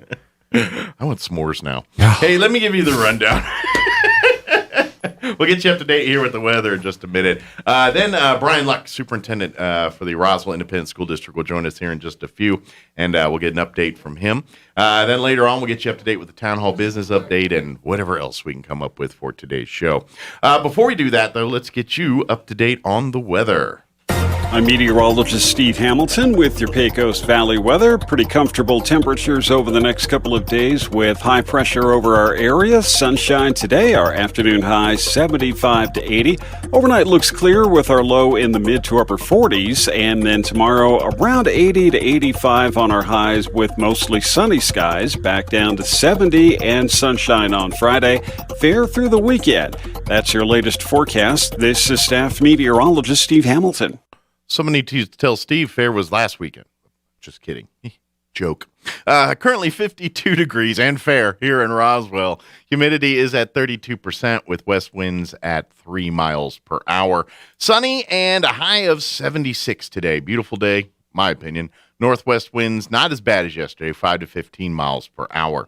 Tonight mostly clear. Overnight low of 44. West winds 5 to 10 miles per hour. Back up into the low 80s tomorrow. Thursday, sunny, high of 81. Northwest winds at 10 to 15 miles per hour. Clear skies tomorrow night with an overnight low of 45 degrees. Northwest winds 10 to 15. Back down into cooler temps on Friday. Sunny skies, 69. So we'll get near 70 on Friday. Northwest winds 10 to 15 miles per hour. Then for the weekend, sunny on Saturday with a high of 71. Sunny and 76 for your Sunday. And then we'll be back into the low 80s to start your work week next week. Hey, Zia Guns USA here in Roswell. They are buying your guns. Whether you have a single firearm to sell, a gun collection, or even a whole estate sale worth of firearms, they are making offers, giving you cold, hard cash, and you're walking out the door with that cash today. So if you're looking to sell guns, Zia Guns wants to talk to you. Also, if you watch all these hunting shows and you see these Tacticams, well, guess what? Zia Guns is now a full-line Tacticam dealer. The same exact ones you see on all these big-time hunting shows, they've got them here at Zia Guns USA. Also, coffee drinkers. They also carry the full line of Black Rifle coffee. They got you covered there, so if you need a pick-me-up and want to try all the different varieties, they got you covered. And Zia Guns USA is the only authorized Dr. Squatch retailer in the region. Their soap products for men, they're very popular online. They've got quite the following, and I know a lot of people want to buy it, but like, these smells and everything, I want to smell them, you know. You can do that. Go there and see them for yourself. You don't have to guess what it smells like online because they give you unique scent flavors, and you it's kind of maybe a pine minty thing. I don't know, but then you go smell it and do, that's the one I like. Do all that. Zia Guns USA. Stop on by. They're open every day but Saturdays. They're even open on Sundays, but are closed on Saturdays because they spend Saturdays with family, and you should too. Stop on by 1907 North Main, right here in Roswell. All right, 8:20. We're going to take a 2-minute commercial break. And then on the other side, we're going to have Brian Luck, Roswell Independent School District Superintendent, join us. Don't go away. What does it feel like using a hot tub in your own backyard? Imagine sitting in your hot tub, looking at the stars as hot water melts away the stresses of the day. The powerful massage jets relax your sore muscles and help relieve any muscle pain. Can you imagine the serene relaxation, all from your own backyard? Choose a spa of your own at All About Spa's parking lot sale. You don't want to miss this event. The sale is this Thursday, Friday, and Saturday from 10 to 6 on North Main, right across from Discount Tire. It's all right here at All About Spas. Meat prices are skyrocketing and supply lines are getting pushed further out. How do you plan to wake up every morning knowing you have beef in the freezer? Runyon Cattle has the answer. Get a half beef or whole beef today. A whole beef will feed a family of 4 for about a year. For less than $15 a day, you can skip the store and wake up knowing you have beef in the freezer. Call Runyon Cattle at 760-5655. That's 760-5655. Delivered to your home freezer. Built upon a solid foundation of cast iron and steel, the Kubota L-Series tractor is the #1 selling compact tractor in the U.S. for over 10 years. Powerful Kubota diesel engine, ease of operation, and your choice of a Kubota gear or HST transmission. The durable Kubota L-Series. Talk to your local Kubota dealer today to schedule a demo. Go to KubotaUSA.com for full disclaimer. Amigo Machinery, 2801 Southeast Main Street, Roswell. When you're not feeling well, the last thing you want to worry about is how soon you can get in to see your healthcare provider, or even finding a provider if you don't have one. Well, now you can feel better knowing that the Loveless Healthcare Center in Roswell offers same-day or next-day appointments for when you're not feeling well, or for checkups, annual exams, or any chronic issues that need attention. To schedule an appointment or to find a new healthcare provider, call 625-3222 today. Here's a Mornings with Mike Winters fun fact. Bamboo plants can grow up to 36 inches in a day. So if you're told you're growing like a weed, you can say, "No, I'm growing like a bamboo." Here's Mike Winters. Try, they'll stare at you weird. But anyway, it is 23 minutes after 8 o'clock. And joining us in studio this morning, Superintendent for the Roswell Independent School District, Brian Luck, back with us. Morning, sir. Good morning. How are you, sir? Doing great. How about yourself? Doing well. Good deal. Good Wednesday here. Good deal. Yeah, it's weather. Can't complain today. Yesterday you could, but not today. So wouldn't do you any good. Well, things are going. Things are happening. I know I think flexibility is something that we all had to learn here in the last 2 years. But, I mean, we still got some of that going on. I know sports-wise schedules and things and trying to flex and move and get everything played and make sure everything's covered. It's getting a little tricky, hence the reason your Goddard Rocket football team will be playing football tomorrow night instead of Friday night. That's right. Which, by the way, we'll have here. It'll be on our sister station, 106.1 Fiero, and then of course you can watch the game. Gene Dow and Tanner, I believe, are going to head to Alamogordo to get that on the video for us. That's awesome. We should appreciate it. I know I've given Gene a hard time multiple times. I said, I think you're helping me learn another language here because I tune into the broadcast and it might be a little bit late or something like that, and I always give him a hard time about it. Yeah, but so folks, we'll have it for you. So if you're tuning in Friday for football, you're going to be a day late, at least for Goddard. Oh yeah, Roz will be going and all that. But and that's a home game, and that's a big one. That's we need everybody to get out for that one. That's Artesia here in town on Friday night. It's a big district game. Yeah, they're all entering district play now. Yes, so sir. The games get start. Not that they never count, but they really count when they hit district. Yes, sir. So get out there and root on our local teams and cheer them on. Matter of fact, I think Roswell, they play all the rest of their games in the Wool Bowl this year, if I remember right. Because the Goddard game is a Goddard home game, but it's the Wool Bowl. So technically they're on the road against Goddard, but they play all their games in the Wool Bowl for the rest of the season. I believe you're right. Coyote fans, you don't have to travel far for the rest of. Well, you don't have to travel far anyway. You can just tune in the radio. But if you can get out to the stadiums, especially those road games, and get it, it's always nice to see you, especially when they go to towns that have a big visitor side. You know what I mean? They have like Artesia's one, Carlsbad, and it looks really good when there's a sea of blue or a sea of red sitting on that other side over there. A lot of the places we go to, it's kind of a traditional thing for the opposing team to have a large contingent of people over there with you, which always makes it so much fun. Oh, absolutely. Oh yeah. So it's really nice whenever you can show up with a good group of your folks and kind of help the kids out. Absolutely, especially since they're district games now. Oh yeah. So you're going to Artesia, Alamogordo in some of these cases. And by the way, if you do travel to Alamogordo and you're a burger fan, I recommend the Rocket Burger place. It's up by the mall there. Okay. Be warned. I made this mistake. I over green chilied. I know that's hard to do, but what they do is they infuse the green chili in the burger meat while they're mixing it. Okay. And then they cook it, and then they put green chili on it. And I was like, "Oh, cool! And then I went and ordered green chili cheese fries. And by the time I walked out of there, my mouth was just in flames. It was delicious, but I was crying when I left that place. But if you want a good burger, Rocket Burger, recommend it. They're in Alamogordo. All right, I'll put that in my list. All right. So I'm sure you didn't want to talk about burgers the whole time. That's all right. We could. But last night the school board did meet. As far as the agenda, was it pretty full one, pretty light, pretty somewhere in between? You know what? It was kind of nice. It was just business. We didn't have really anything that was housekeeping, major pressing. Just some regular housekeeping business. Got some recognitions taken care of. Received our food services received an award for local food and buying local, and we're going to have some more about that whenever we get the official press release from the state.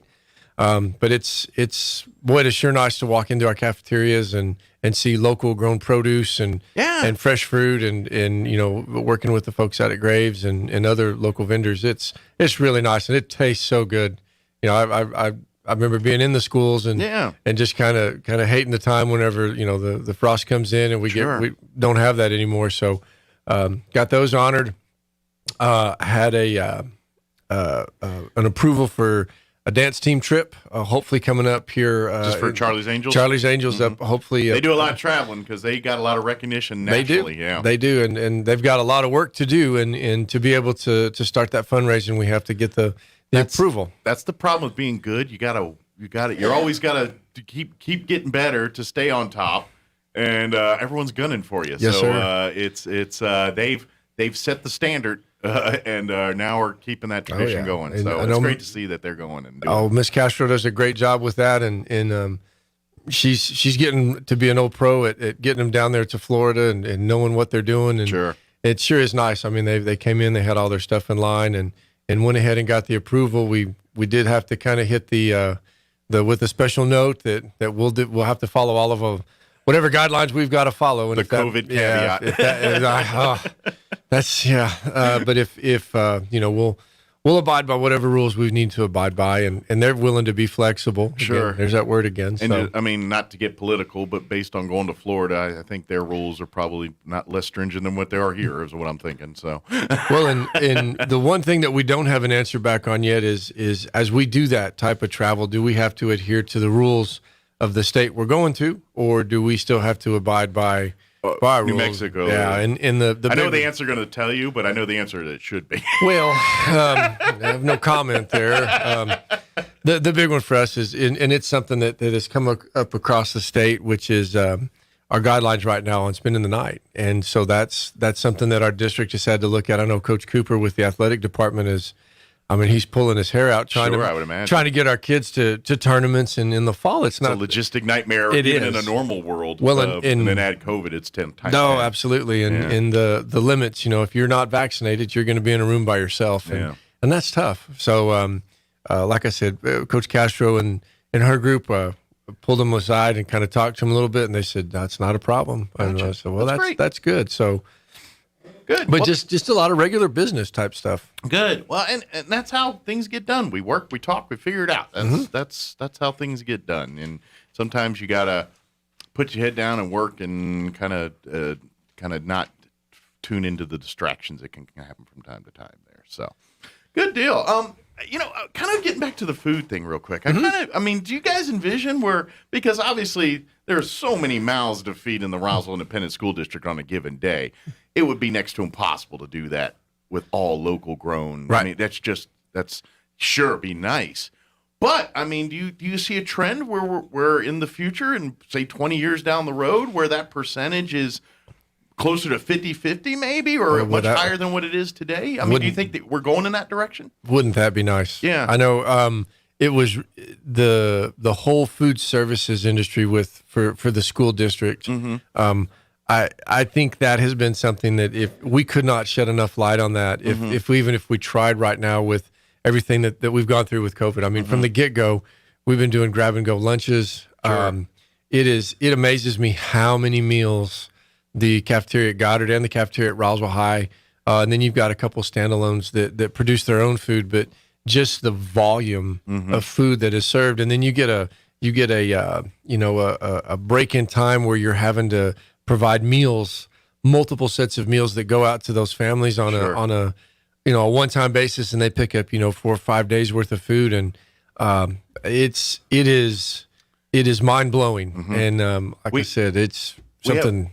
We have amazing people in the school district, all school districts really, and we talk about the teachers and the administration, and yes, they do amazing things for our kids and things, but it's kind of the unsung heroes. You're right. Are that food service department, because every single day, pardon the pun, they're making lemonades out of lemon, and literally and figuratively here, but you're right, and sometimes it's not the fault of anybody. It's just the nature of the land we live in right now. Problems arise, and they need to be addressed. And those folks don't get the option of, well, we just can't do that. We got to do something. And so they've been, for this even before COVID, they do the amazing things. Right. But during this COVID, they've really put on capes and been heroes to making sure everybody that needs food gets food. Well, and it's not funny, but sometimes it is a little funny. I mean, problems don't just occur between irregular times of the day. Like Sure. 8 and 3, the problem, okay, it's after 3, no more problems will occur. And there's been multiple times that it's been 4 o'clock, 4:30, and we've had to call food services and say, well, we just totally turned your world upside down. And good luck figuring out how to make it work, and we'll see everybody in the morning. And then they pull it off. Oh man, they're always there, and they've never let us down.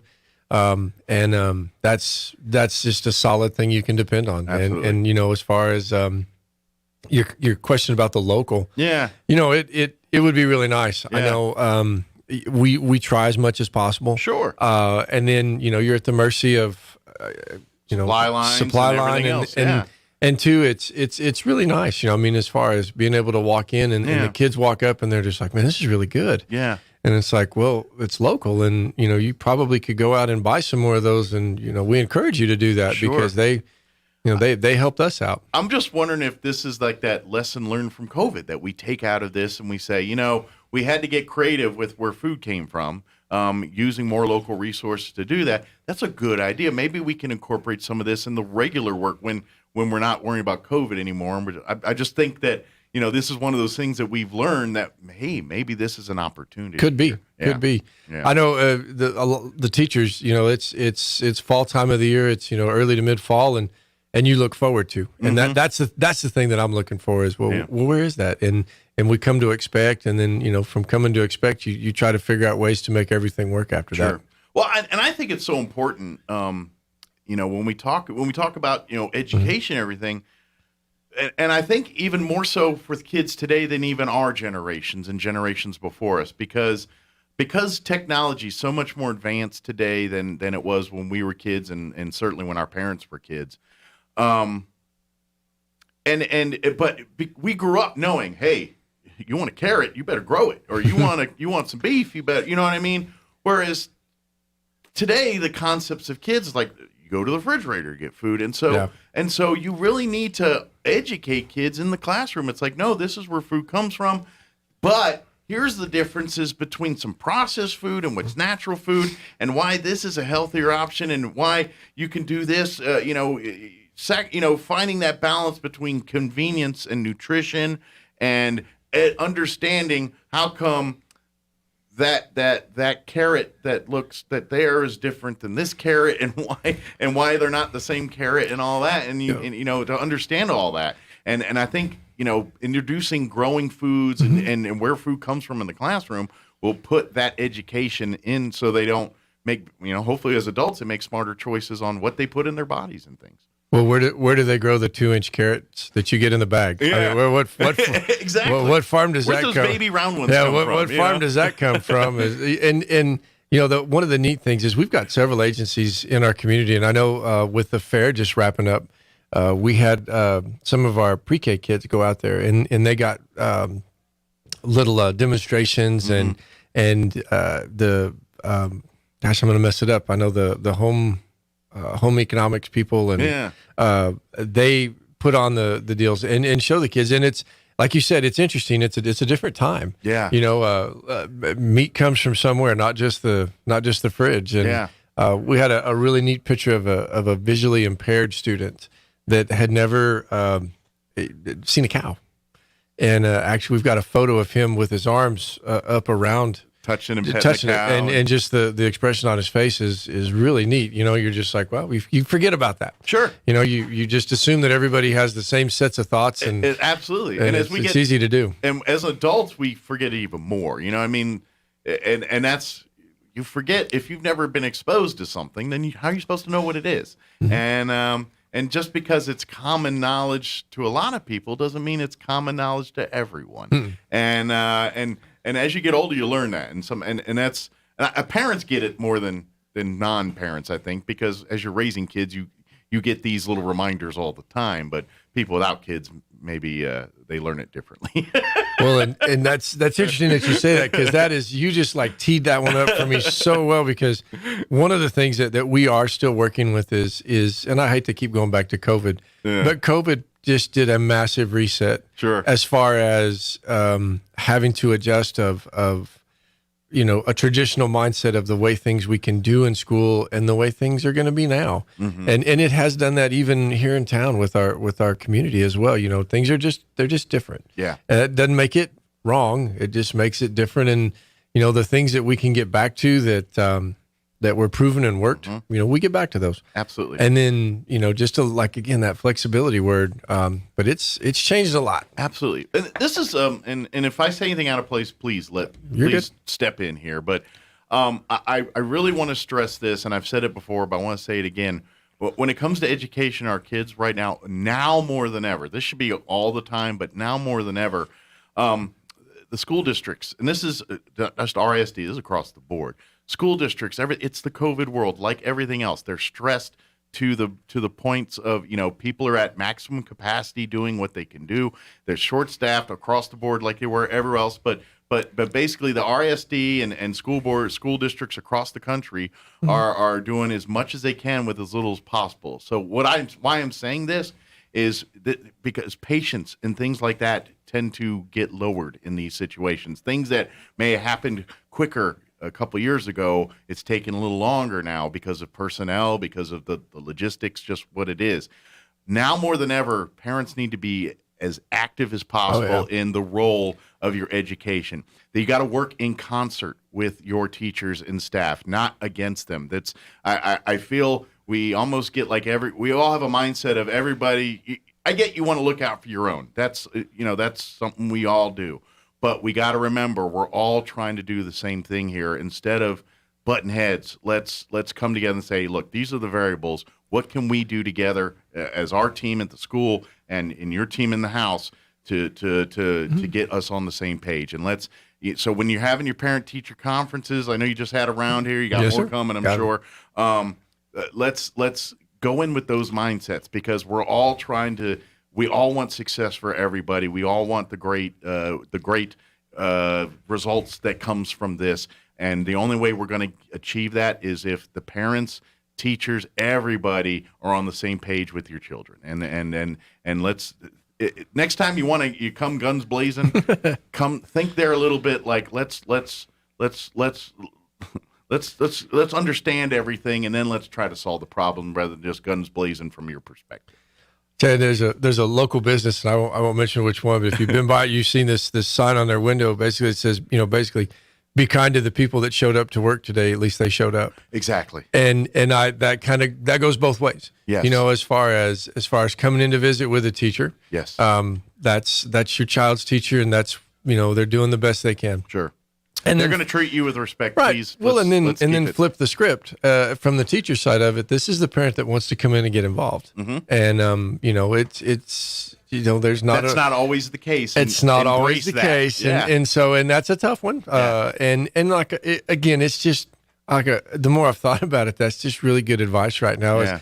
As far as being out and working with anybody. I mean, if you've got somebody that's doing their thing and you're doing your thing, everybody's trying to go the same direction. Sure. And trying to make it the best they can. Yeah, absolutely. Yeah. It's one of those things that we're in a bad situation as a world right now. We're dealing with the pandemic and I know we'll have political thoughts one way or another. That's not the point here today. The point is the job is still at hand. We've got kids that are growing, that are going to be adults, and it doesn't matter if there's a pandemic, they're still going to grow. They're still going to become adults, and we've got to educate them. It doesn't matter what's going on in the world. We got to get them prepared for when they're an adults. And anything that impedes that is something we need to avoid. Well, and if you think about it, we've taken, give or take, roughly 2 years off. Yeah, I mean, we did the best we could last year, but we finished, the year before that at about a half pace, and so it's just going to be different. But I do know this as far as our community and listening to other districts talk about some of the responses that they're getting, our community is really they've dug in on this, and I mean.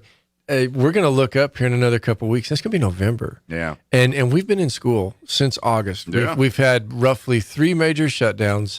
And the reason we did those 3 shutdowns were because of, at the time, that was the current guidelines. Sure. You try to nip it in the bud to be avoided from being shut down. Those guidelines have changed. Yeah. And since then, I mean, we've had pockets, and I won't hide from that. We've had pockets of kids that it seemed to affect the same particular sets of groups, and we've had kids that have been home 20 days and some that have been home more than that because of exposure. Sure. However, as a whole, we've been going to school since August. Yeah. And, our teachers are getting into a stride and a groove. And that creates another issue where you're just like, we're back in school and these are our expectations. And again, our parents, again, just kudos to them. They've bought in, Absolutely. They want the kids in school, and we want them there too. Absolutely. So they really want them. Oh, in yeah. school. Well, this is being a wife. My wife being a teacher. All right. She's listening, and she gave me a question. I'm in. Let's go. She says, ask about the ELA adoption. Now you're gonna have to give me I don't know what ELA is, so you're going to have to tell me what that is first, and then what the adoption part is about. So we adopted a new reading language arts curriculum, textbook last night. So we didn't get a new curriculum with it. The standards are still the same, but we adopted new books. Gotcha. And it's been 10 years. And our teachers, God bless them, they have been piecemealing, and they're in building their own programs. They've been building their we had there is guidelines, but in essence, the resources and things are kind of on their own to get there. Right. And by the way, in the middle of that, let's throw in Common Core about 6-7 years ago. So they have had to do the lion's share of the work. Gotcha. And we took the time, started before I got there, in the spring of last year with a committee that came in, did a lot of vetting, looked through a lot of textbooks, and then picked the one that they picked.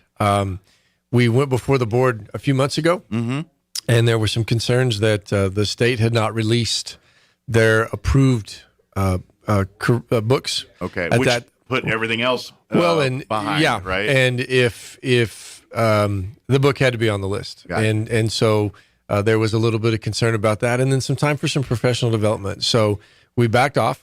Waited until the list came out, and then gave it give or take about a month or so. But by doing what we're doing now, we have the ability to go ahead and order. Gotcha. And we'll start receiving materials and start rolling that out to our teachers so that they can prepare with full implementation. Hopefully for the next school year, and get some continuity amongst the grades, so that if you go. If you're at this school for 6 months and then, something happens and you move across town, or you're in the same spot to the next school district or to the next school zone, you're going to be with the same book. It's the same grade. And, like you said, give or take, the same spot. Oh, and to peel back the curtain a little bit, and I have a little bit of, because my wife was, being a second grade teacher, she was actually in part of the groups that were going to pick from a group of different programs and choose the one that they like. So she was kind of involved with that process and seeing and just to give perspective to everyone else out there, it is a pretty painstaking process that they go through to decide what is the right books and curriculum for the classroom. They have teachers, it's a slew of people from different backgrounds looking at this thing, and it's put it this way, it's quite a bit of scrutiny, quite a bit there. But so when that book's going, it's not a decision done lightly. I can tell you this because you get opinions of teachers, and they talk about the positives of negatives, and from everything to the content of what's in there and what they're teaching to how they're presenting and teaching it, what kind of examples do they use, and are those appropriate examples? They get into the weeds. I'm telling you, on looking for the right one. Oh, I know. No, believe me. And this one was no different. But you, like I said, we're going back 10 years, and if you think of just even anything that's changed in the last 10 years, there's been some new thought going into some. It's funny. Learning to read is not just learning to read. Sure. I mean, people are working on different ways to help that. And as a group, there were many different opinions. And it's if we had this book before, or we really want this one, or we really like that one, and then again, I think our group did a really good job vetting the choices. My wife responded. Her answer: yay. Okay. Well. I'm starting a list, actually, so I'll put that down. So yay is good. Okay, that would be 2. So no, and like I said, it's one of those deals. And as a teacher, I can remember when they came in and said, "Okay, do you want to be part of the process?" Yes. So you go be part of the process, and maybe you had your hopes on something else, and then you have to reset and readjust, and you combine that with everything that you've been doing in the last 2 years, and it has the potential to be a little bit more stressful than maybe a regular year, but again, my hope is that our continuity that we can provide across the board would be something that really just seals the deal for this. Sure. So, just out of curiosity, this will implement for the next school year. Yes, sir. What is there like a contract you guys are committed for 3 years, 5 years, or X amount of time with this, or is it just as long as you want to? Well, no, the adoption process. We even debated that last night at the board. I mean, I remember from years in the past, once every 6 years. I heard once every 7 years.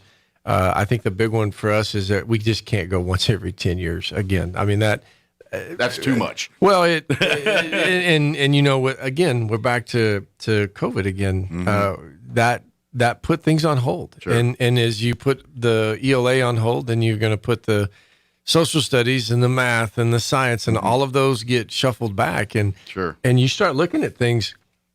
There's a lot that's happened. Yeah. And even if you take an 8-year process, every 8 years you get a new book. Sure. I mean, those last chapters have a lot. And then education evolves quickly. I mean,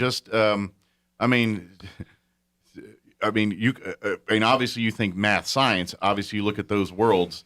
You buy a computer, 6 months later it's obsolete. Right. So that what they're learning and stuff's changing. But even in the parts that I think are less obvious, your English and the ones that you think, it should be the same now as it wasn't. No, it's evolving on how you teach it, how they present it, how better ways to get younger people to understand it, right? And it's constantly evolving and things, and that's why you hear things like, "Well, how they taught me to write in first grade or whenever is way different than how they teach you to write now." It's evolved because life's evolved, right. Society's evolved, and we have to keep up with that. Well, and again, that's an every year deal, and that just went on steroids with what we've been through in the last 2 years. Sure. But like I said, our hope is that the professional development that comes with it, and then the time that they're going to have to get everything up and running, really does give them the best chance for us. Yeah, absolutely. I just saw the time. We probably should be wrapping this up here. Is there any information, anything that we wanted to make sure that we got out there that we just got sidetracked on? No, you know what? The only other thing that we really hit last night that is super big is we had a groundbreaking over at Mesa. Awesome. And that was fun. Yeah. Man, it was neat to see, and the kids came out, and Mr. Franco over there, the principal, had the band, and it is long overdue. Yeah. My goodness. And what a facility they're fixing to have. I love this because, I moved here. I met my wife. So about 2000s when I came to Roswell, New Mexico and called it home here. And I still think we were still in the very much, in the latter stages of a retirement community. We probably have more senior citizens than we had younger people in this community. And we've shifted greatly over that. But what I'm saying is, because of that, schools there for a while, the buildings and things, they didn't get a chance to get, they were in pretty need of repair big time, almost all of them when I first got here. And you look here 20 years later, and we got the brand new schools and and schools that are technically still the same school, but they aren't the same school. Right. Right. I mean, just like my wife's school, Berendo, it looks nothing like it did when she started there 20 plus years ago. Well, and it's accredited to some factors. I mean, the Public School Finance Authority, where they pick up 70% of these construction costs. Our taxpayers, our oil and gas. Oh my gosh, thank you. Yeah. For the work that they do. Our locals and our retirees that say, you know what, I may not have a dog in this fight. Yeah. But I still want to support. And then it's our community. And and then the big one that really drove this is Mike Gottlieb. And this was Mike's vision going forward. And we've got 3 more to go after this one. So I know he was out there with us the other day, and man, he just is as energetic about it as always. And of course, you get 3 done, and there'll be time to start over again. Absolutely, absolutely. That's the plan. You can take a note from the city and county road crews. That ideology is their whole mindset. They get all the roads fixed, and they start over at the beginning and go back and do them over again. Job security. Absolutely. Well, sir, as always, appreciate the visit. Thank you. And we'll see you next time. Absolutely. If we need to come by soon or anything, no problem. Give me a holler. We'll make it happen. Yes, sir. Thank you. Don't work too hard here. We'll see you next time. All right, 8:53. Let's go ahead and pause for local news. Your town hall business update. Quick break as well. Don't go away. Now for a Pecos Valley news update, I'm Jared Sorello. The public is invited to attend an artist lecture and an opening reception For Resonance, work by Roswell artist in residence, fellow Terry Rowland. The event at the Roswell Museum and Art Center will take place on Friday, October 22nd, beginning at 5:30 and lasting until 7. The exhibit will be shown through January 2nd. The RMAC is located at 1011 North Richardson Avenue, just north of the Roswell Convention Center. Moving to Carlsbad now, where there's new details in a suspicious death case at a city park. Police responded to Cruz Hernandez Park and found 22-year-old Eduardo Otero Jr. dead Sunday night. The officers also responded to a shots fired call in the neighborhood around the park, and a vehicle found on Mesquite Street was found left open and abandoned. Anyone with information about the case is urged to call 575-885-2111. You're up to date. I'm Jared Sorello. I'm meteorologist Steve Hamilton with your Pecos Valley weather. Pretty comfortable temperatures over the next couple of days with high pressure over our area. Sunshine today, our afternoon high 75 to 80. Overnight looks clear with our low in the mid to upper 40s. And then tomorrow around 80 to 85 on our highs with mostly sunny skies. Back down to 70 and sunshine on Friday. Fair through the weekend. That's your latest forecast. This is staff meteorologist Steve Hamilton. With the SRN News Business Brief, I'm Bill Alexander.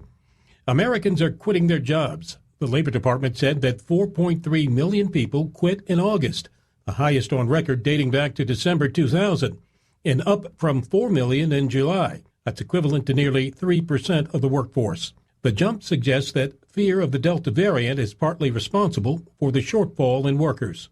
A foundation in Canada is helping thousands of families.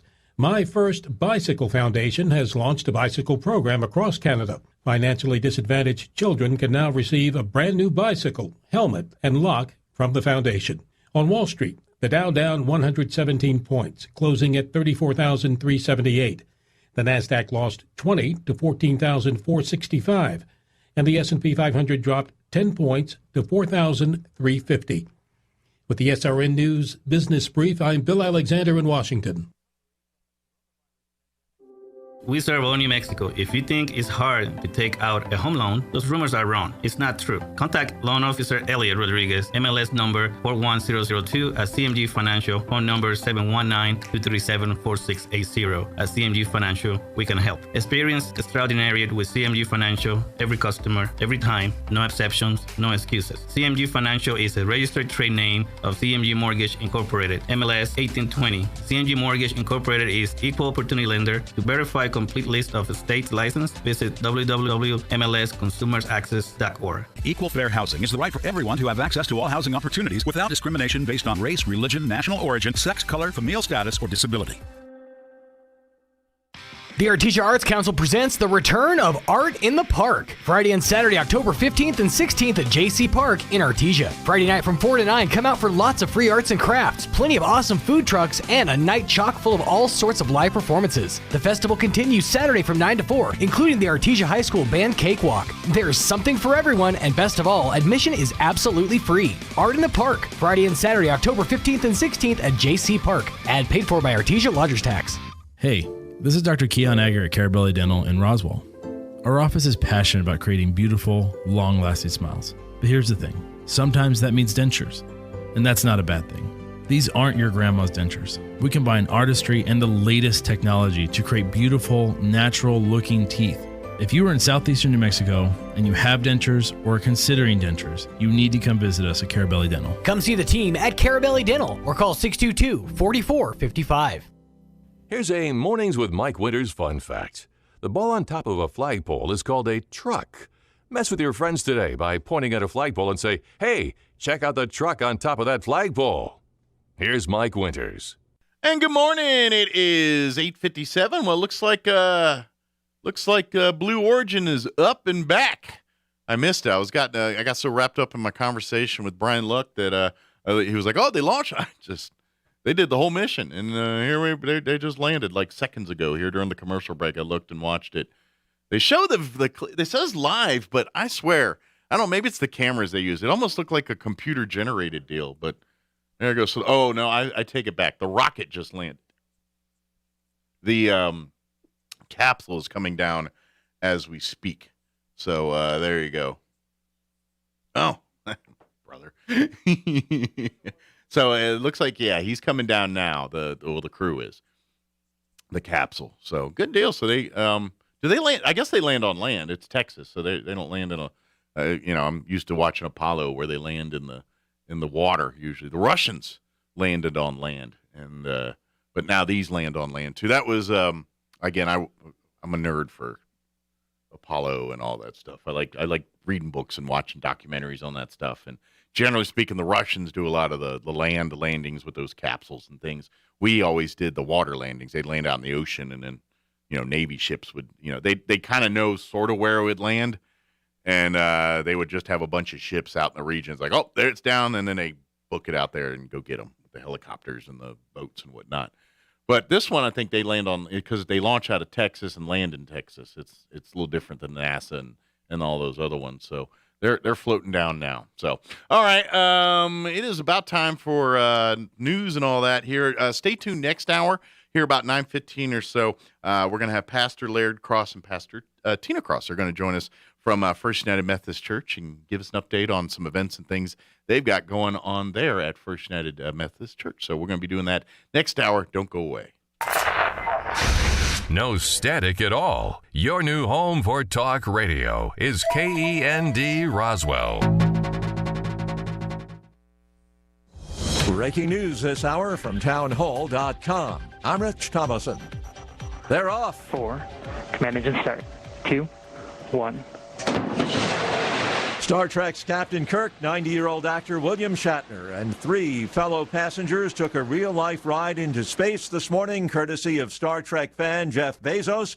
Shatner and his fellow crew members lifting off aboard a Bezos Blue Origin rocket just about 10 minutes ago, blasting off from West Texas. And as we speak, the capsule, now drifting slowly back to Earth, has just made contact with the desert floor, coming down with parachutes extended. The rocket capsule now back on Earth following a roughly 10-minute flight. Millions of Social Security retirees can expect a bit more money next year. They'll be getting a 5.9% boost in benefits for 2022, the biggest cost of living adjustment in 39 years. It follows a recent burst of inflation. Walgreens announces it's closing more stores in San Francisco. The company says organized retail theft is causing it to close 5 more stores. It's another blow to a city that has earned a reputation for widespread and brazen shoplifting. A company spokesman says despite increases in security, theft at the San Francisco stores is 5 times the Walgreens average. Last year, Walgreens closed 1 store where the chain said it was losing $1,000 a day to thefts. SFGate reports the company has closed at least 10 stores in San Francisco since the start of 2019. I'm Mike Hempen. The Labor Department reports consumer prices rose by 0.4% last month. That was a bit higher than the August gain, fueling the largest annual increase in inflation in 13 years. On Wall Street, the Dow down 148 points, and NASDAQ up 49. More on these stories at townhall.com. You spend a third of your life in bed. That's why we make the most comfortable sheets in the very best way. I'm Scott Tannen. 8 years ago, my wife Missy and I founded Boll & Branch to create the new standard in bedding. We source pure organic cotton and put workers' rights first. Today, Boll & Branch makes the highest quality sheets in the entire industry. You'll feel the difference of our famous signature sheets. They're made from pure organic cotton and get softer with every single wash. Now's the perfect time to try Boll & Branch sheets, pillows, bath towels, and so much more. Each is made with super soft organic cotton by workers who are paid fairly and have come to feel like family. It's time to make the better choice and get the new standard in bedding. Visit bollandbranch.com today for free shipping and returns.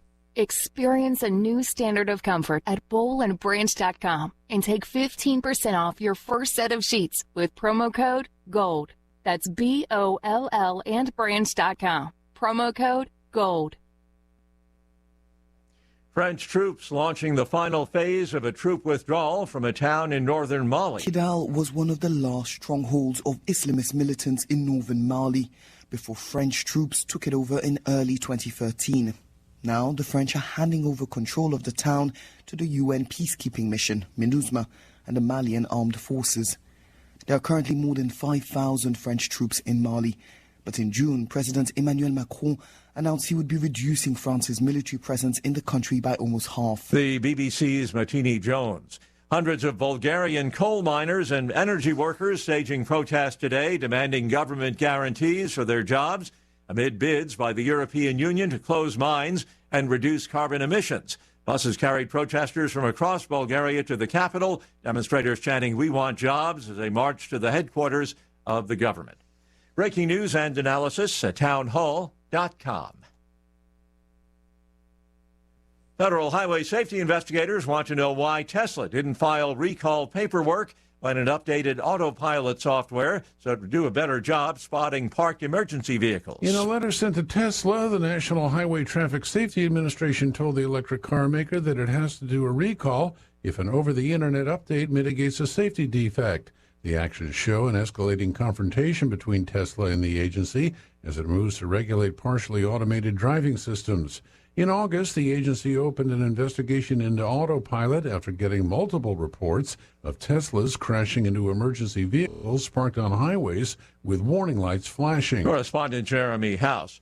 The White House touting a deal that will see the Port of Los Angeles start round-the-clock operations 7 days a week, part of an effort to ease a supply chain crunch, driving prices higher and emptying store shelves.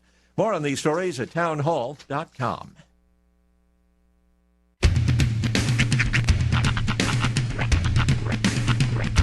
What in the wide, wide world of sports is going on here? I promise you, whatever scum did this, not one man on this force will rest for 1 minute until he's behind bars. Now let's grab a bite to eat. Yeah, come on. I feel the hot wind on my shoulder and the touch of a world that is older. I hit the switch and check the number. And I slumber. I hear the rhythm ringing through it. Flamenco guitar and cumbia music. I hear the talking of the DJ. The demolition, what does he say? I'm on a Mexican radio. I'm on a Mexican radio. Broadcasting live from high atop the J.P. White Building in downtown Roswell, New Mexico. It's Mornings with Mike Winters on 106.5 Roswell's Talk FM. Is that what I sound like when I talk? Now, here's your host, Mike Winters. And good morning. It is 6 minutes after 9 o'clock. Welcome to hour number 3. Chris Inviernos. Mornings with Mike Winters, right here on 106.5 Roswell's Talk FM. Happy Wednesday. See. Well, Mr. Shatner is on the ground. Was it worth it? Was it everything you thought it would be? Well, I would do it. I would definitely do it for the story. It's just I wish you could have stayed up for a little longer. Like they did one in between the Bezos launch and this one, where they went up and stayed in orbit for they went higher. They went like that was SpaceX, right? No, this was another Blue Origin. Oh, was it? Okay. Thing. I'm pretty sure. Okay. And they went 3 times higher and stayed up there for 3 days. Okay. So I mean, it's like I don't know. I would definitely do it. I want it to be more than just a ride, like you said. Yeah. It's going up and coming back down. The Virgin Galactic and the Jeff Bezos very much feel that way right now. Mm-hmm. SpaceX feels like it's going more into the science world with it. Right. I would agree. Okay, do you remember when it was a few years ago? I want to say it was during the Old Timers Rally. They had a hot air balloon that would take people up on rides. Like a tethered one? Or? It was a tethered balloon. Yeah. That's the thing. It blew my mind. They do that all the time. Tethered rides. I never thought about that being like a thing. You tether yourself to the ground. I mean, it makes sense, I guess, but it feels like a pony ride. Essentially, you're just on a big circle riding. Yeah, you're riding a real pony. But this is what's weird. Sitting in that thing that Bezos is doing is less scary than me than getting a balloon. I can see that to an extent. For me, as a heights person, in that rocket, I'm not thinking about how high we are. Sure. Thinking about how we're blowing up, but not how high we are. In the balloon, all I'm looking at and seeing is how high I am. And the only thing between me and Earth is a couple inches of wicker. Little bit of wicker. Yeah, I'm That Now I know scares that, me but that's to the thing. death. They've been going up and coming down for eons safely. So Yeah. then again, they've been doing the same thing in the zipper at the fair. I mean, I'm going to get on the doggone thing. But to me, I'd do that. I don't know, man. Like, you know, and this is and explain this rationale. I don't know this one. Like, and I wouldn't do either one. But if someone made me do one or the other, I would pick skydiving over bungee jumping. I would agree. Yeah, no, I totally agree. Yeah. Number one, because you can be tethered to a professional on your back. Yeah. Number two, because I was a fat guy at one point in my life, a real fat guy at one point in my life, and I don't know what rubber band was going to be able to hold big fat me back in the day. Yeah. So I always had that mindset. Yeah. I have a heavy brain. But I mean, the thing that gets me, okay, so like the reason I don't ride roller coasters, it's not because of the twists and turns and flippy doos, whatever. The worst part of it for me is that. Oh, the anticipation. Not even the anticipation. I literally, and I can't explain my rationale in my mind, but in my head, every time I'm on a roller coaster as it's ascending this gigantic hill, something's going to happen and that cart's just going to fall off. Oh, okay. Like in my head, we're not going to make it up the hill. Like I know it makes no sense whatsoever, but that's the worst part of it to me is the riding up the hill. To be honest, I never was a roller coaster fan. I would ride them when I was younger. Right. Now I get on them and I just don't feel good. And I'm like, why am I doing this? Right. This is dumb. This is just dumb. I'd rather go do something that's fun. I was at the fair and I got on a ride with my kids because my son was too small to ride. So I got on one of the small rides and it was literally just, it was a bunch of bumblebees, little cars that had bumblebees on them. It was going around in a circle. I was nauseated by the end of the thing. Yeah. Because it was just going around in a circle. I'm like, oh, okay, I'm really getting dizzy. I don't see why this is appealing. You know the one roller coaster, and I still loved even to this day, it's like the bobsled style coasters. Like at Six Flags in Texas, it's a snake. It's the red and gold and black. Is that the Viper? Maybe you're like in a toboggan. That's not the wooden one, right? Because the wooden one's the rattler. No, this one you're in like a toboggan. Okay. Looking half caved, and basically the cart goes through and it kind of goes like a bobsled. Through the deal. Now, are you belted in? I don't think so. See, the reason I sit in a chair. I think it's got a bar that goes over you, but you're not belted in. Well, the log flume at I almost called it Uncle Cliff's. The log flume at Cliff's is very similar to that. You know that you don't belt in. You just there's handles inside, but you're not belted into this thing. Yeah. No, this one I can't. You know what? I don't remember what it had. It's been a few years, but I remember at King's Dominion when I grew up. They had the avalanche bobsled ride. Right. It's in essence the same thing at Six Flags, but it's the snake, that black and gold and red, and it's got the track is not track. It's like a toboggan, like a so it's like it's like a thing. chute. Yeah, chute. Yeah. Wow. That one's great because it's smooth. You hit when you bank in the corners. It's because you're banking up. That makes sense. It's such a smooth ride. That's the way you're supposed to take a turn, not jerking your body one way or the other. It's a fun, smooth ride. I get off of it and like, man, I got to go fast and I don't feel like my neck's hurting or my stomach's not in my throat. I did none of that. And the other thing is, why do they name these rides? Why are all ride names like some kind of sick challenge? It's like the Vertebreaker. That's masculinity. Whiplash. I don't want that. So you can buy T-shirts that says I survived whiplash. I've had whiplash. A 65-year-old woman gave me whiplash when I was in high school. Long story. Oh, okay. It seems like a Mrs. Robinson It's thing. a short story. She gave me a very intense hug, and the next day I literally woke up and couldn't move my neck. Because I was a little Mrs. Robinson like. Well, by the time she slid the lace up, I knew it was. I had to rush over, so the whiplash kicked in the next day. No, but yeah, it's not a fun experience. So I just why are all rides like a challenge? Well, it's as you get when you're young, you want to beat them. As you get older, you're like, I just want to. Where's that park bench? Yeah. That's exactly. I literally said that. I was like, "This is the best ride at the fair." I found the benches. Where's the beer garden? Let me give you the rundown for this hour of the show. We'll get you up to date with the weather here in just a few minutes. Then here in just a bit, we're going to have the folks from First United Methodist Church join us, and we'll get an update. They've got a couple events. The Blessing of the Pets, that's one of their traditions. That's coming up here with their bazaar and a couple other events here. So we'll talk all about that. with them here in just a few minutes.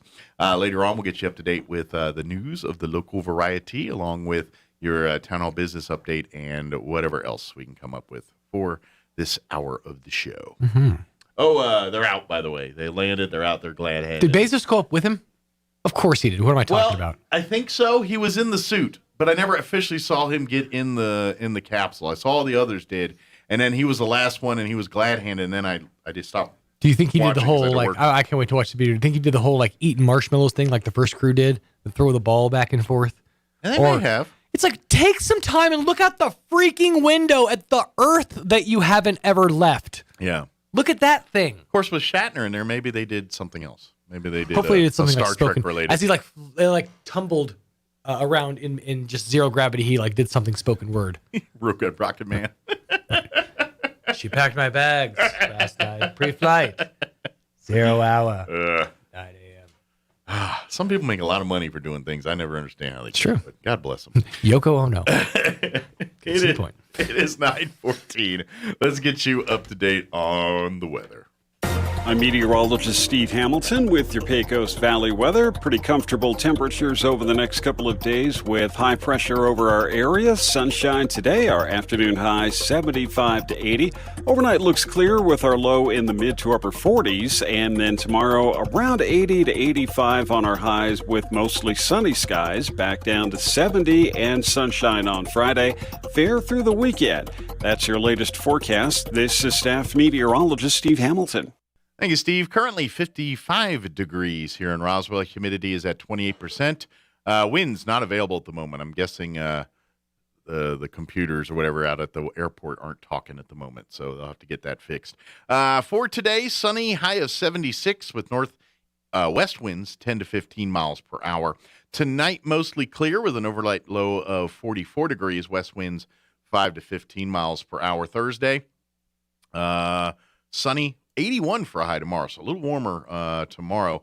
Winds will be out of the west 10 to 15. And then Friday, cooler. We're back down in the low, really we might get to 70. They're saying 69 our official high on Friday under sunny skies. Northwest winds 10 to 15 miles per hour. And then for the weekend, sunny 71 for your Saturday, sunny and 76 for Sunday. And then Monday, Tuesday, back in the low 80s for the start of next week. All right, it is 16 minutes after 9 o'clock, and hey, it's time to take care of you and your family. Get ready for fall, and do it by saving a bunch of money by visiting All About Spas. They're having their big, huge parking lot sale that is happening this Thursday, Friday, and Saturday there at All About Spas. Perfect. Find your perfect spa, and for this limited time only, get it at a deep discounted price. Also, get your backyard ready for fall and winter and save big. Again, this Thursday, Friday, and Saturday only at All About Spas here in Roswell on North Main next to Discount Tire. Big parking lot sale, 3 days only, this Thursday, Friday, and Saturday.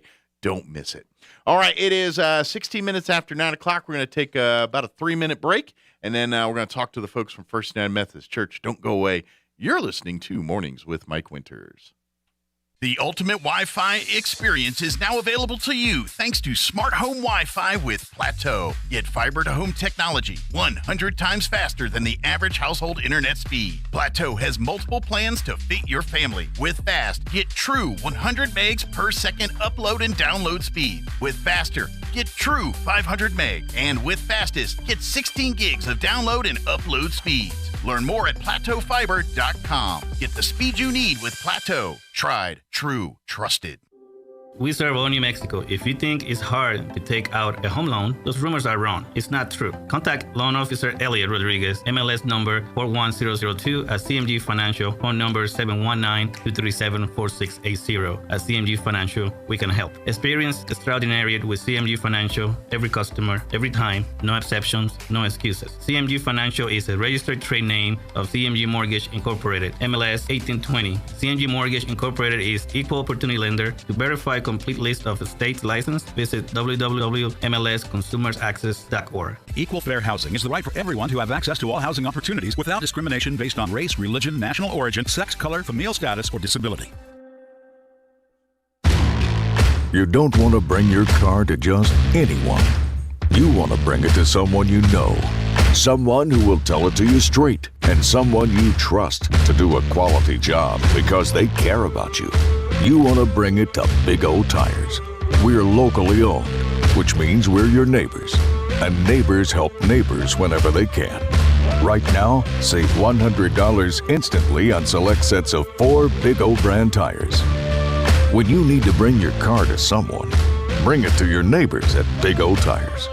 Because we love giving our neighbors a great deal. Big O Tires, the team you trust.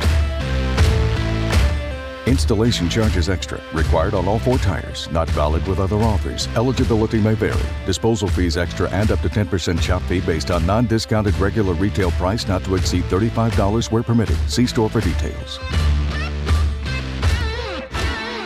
Join Hot New Country 92.9 The Brand for a live broadcast on Friday, October 15th from 4 to 7 and Saturday, October 16th from 9 to noon at JC Park for the annual Art in the Park. We'll be on hand telling you all about the amazing arts and crafts, the fantastic food, the live music, and all the fun waiting for you at this year's 2-day Art in the Park celebration. We'll be there Friday from 4 to 7 and Saturday from 9 to noon. So grab the kids and join us for Art in the Park Friday and Saturday, October 15th and 16th at JC Park with The Brand. Here's a Mornings with Mike Winters fun fact. Slugs have 4 noses, but no fingers to pick them. Here's Mike Winters. And good morning. It is 19 minutes after 9 o'clock, and joining us in studio this morning from First United Methodist Church, of course, Pastor Laird back with us, and Kara as well. Good morning. Good morning. How are you guys doing today? We are doing, or I should speak for myself. I'm doing fabulous. Pastor Laird, you doing well too? I'm doing fabulous too. Good. Yeah. Good. Well, it's great to see you guys back here in studio. It's been a while since I got to talk to you. Yeah. Here in studio here. Good news is, sounds like you guys are I wouldn't say back to full normal, but as far as services and everything, you're pretty much 100% back doing everything you're doing. Right? I would have to really think about if we even have to qualify that, because it other than as far as our activities and all of that, it's pretty much back to normal. Sure. In fact, we actually have some new things coming up. Good. And new things are good. Yeah. And of course, we are hosting, which I know you're a part of, the American Legion group. Yeah. And you guys are using the parking lot for Halloween. Absolutely, yeah. First United Methodist Church has been very kind and allowed American Legion Post 61 to call it home for meetings and things like that. But also partner up with some of these things. And, of course, we had our first Halloween drive-through event last year, and it was a big success. And had a bunch of cars come through, and everybody enjoyed it. And if you missed candy, that was your own fault. I got to tell you, if you didn't get candy, that was on you, not on us. Yeah. But this year they're going to go bigger and go add a little bit more and do it. And I think, I don't quote me, but I think they're going to have some events that you can get out for too, and that's not just drive-through. But I know the masterminds behind the planning of this are percolating and building and getting new things ready. But it will be the 30th, that Saturday before Halloween, there in the First United Methodist Church parking lot. I believe about 5:36 is when everything will get started. It goes to about 8 or so. I was very impressed with that last year. I had no idea what to expect, and we didn't, other than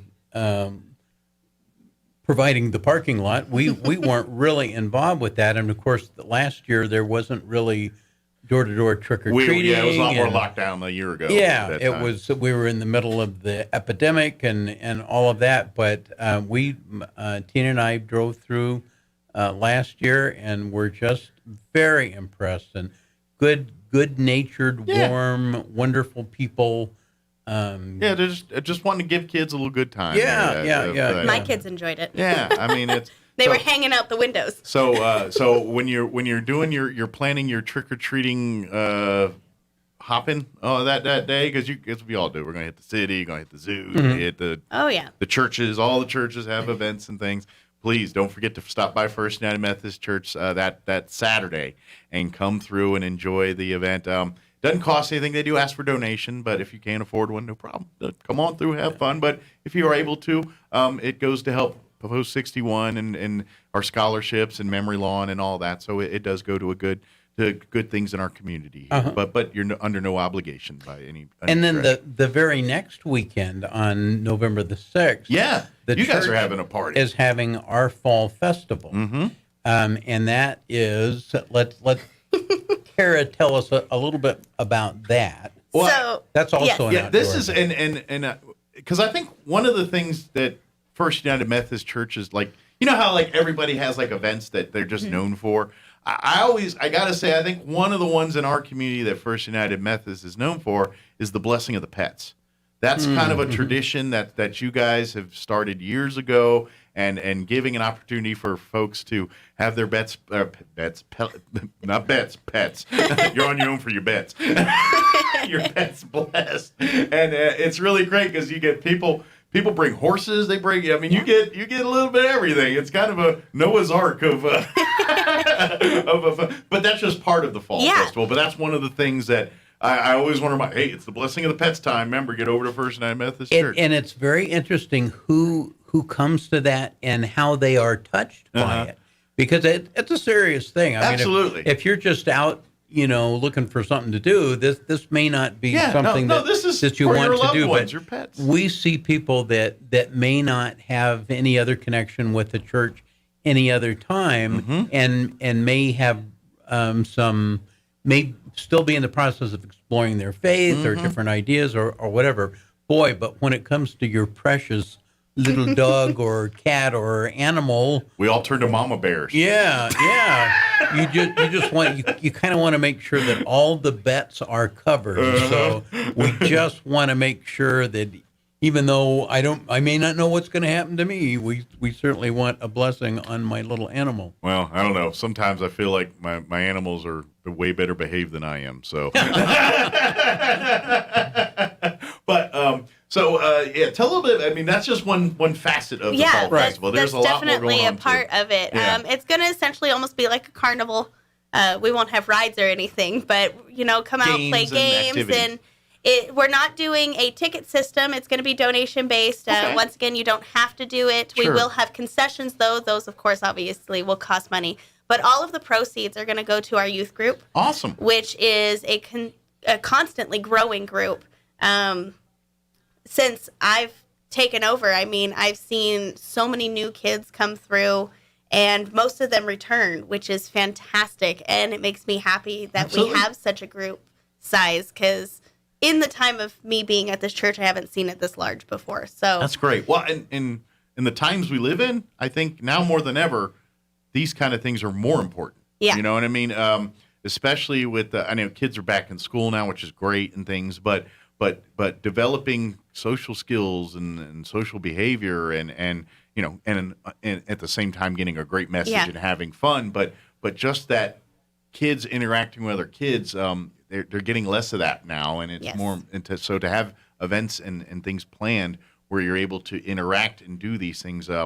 I think it adds another layer of importance to these. I mean, they're already important to begin with, but I think that adds all right, we really need to make sure we get because they're not getting some of the other things at other places. We get to cover a piece of their upbringing, if you want to say it from the parental point of view, that is just not covered any other way. I mean, where else do you learn Bible stories and fundamentals of the Christian faith? It's not happening in school. Certainly not. And it's not happening on about 99% of TV shows. I mean, you can find it, but you got to look for it. But it's not in your face. It's not as easy to find as some of the other programming out there. Well, and the fact that he brought up, we're putting some of that in front of them. One of the other aspects that we're going to do at the fall festival is we've done messy harvest in the past, and we're going to incorporate that in. Okay. So they're typically usual crafts or things that have a biblical base to them. And once something again, they can associate with. Right. So you're just coming down and you're having fun, and you're getting a little bit of a message. It's not. I mean, we just want everybody to know that. I mean, we're all there for each other, and it gives them a little bit more this is the than foundation. they may already have. This is, if you want to see good adults, then you got to have a good foundation for these kids, and this is what this is about.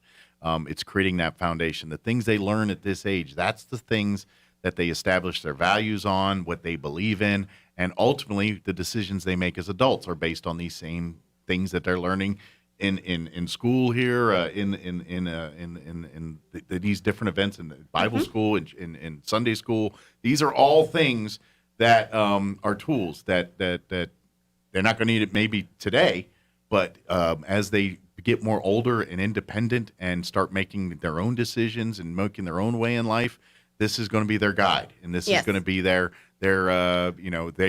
preparation. So when they come across things they don't know how to deal and handle with, they've got these lessons and skill sets to apply and navigate through those unknown territories. Sure, and the great thing about, we've lived in Roswell for going on 7 years now, and with living in Roswell comes the opportunity to do some things with youth that my wife and I wouldn't have had in other places. So we have a couple horses. And so we've had the kids out, and Kara's been right in the middle of that with her younger kids.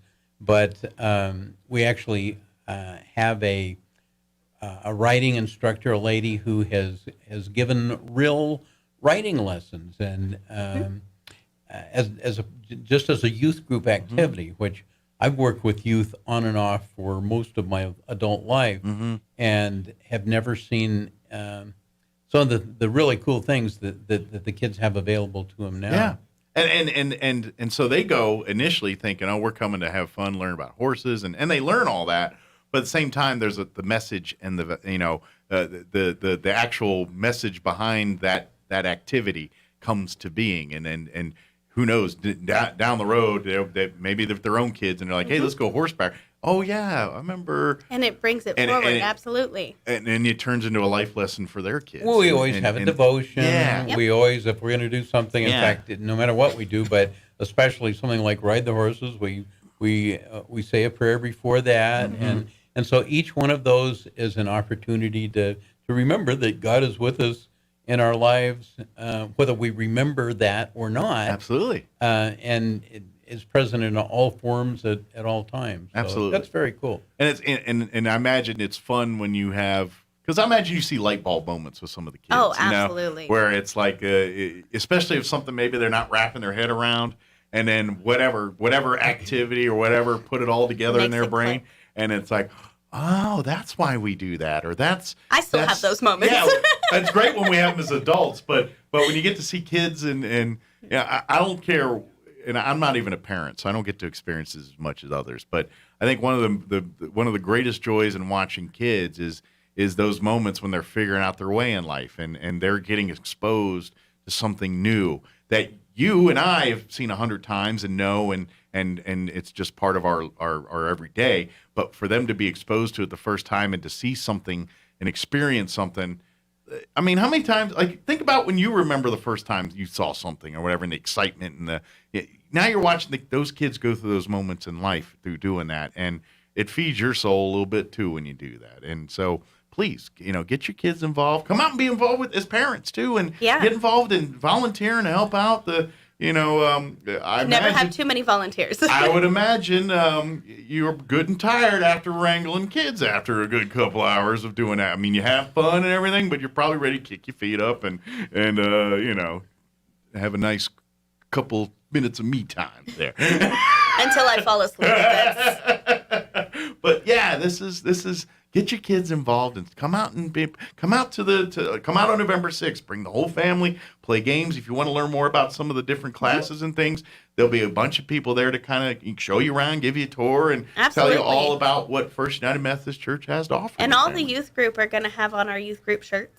I've got a tie-dye I went on today, but we're getting blue ones as well. So very good. We should have those, and they'll either be in the tie-dye shirts or the blue shirts. All but, right. I mean, it's going to help make us all stand out. Yeah. And, I mean, you'll know who to talk to. Sure. But, I mean, if you don't want to wait until November 6th, we have our Wednesday night activities as well. That's true. You don't have to wait till November. If you got, I know that's a little under a month even away. Tonight. Yeah, today's Wednesday. Come out tonight. That's kind of one of the things. You mentioned things that the church is known for in the community. One thing, it's kind of word of mouth. It's not something that we advertise or a lot or at all. But, we serve a really nice meal. We have we are very blessed to have a a professional restaurateur who is in charge of the kitchen. He and his wife, who is an equally good cook. Yeah. But they put out homemade food every Wednesday night. We charge $6 for adults. And the food is way above $6 quality. Oh yeah. Anyone under 18 is free of charge. You're kind of like, it's only $6. I should have paid more. I feel like this is, you can buy that meal. It's probably $15 at a restaurant. Yeah. You know what I mean? Well, it's like my family of 5. You know, I pay for my husband and I. That's $12, and I've fed 5 people.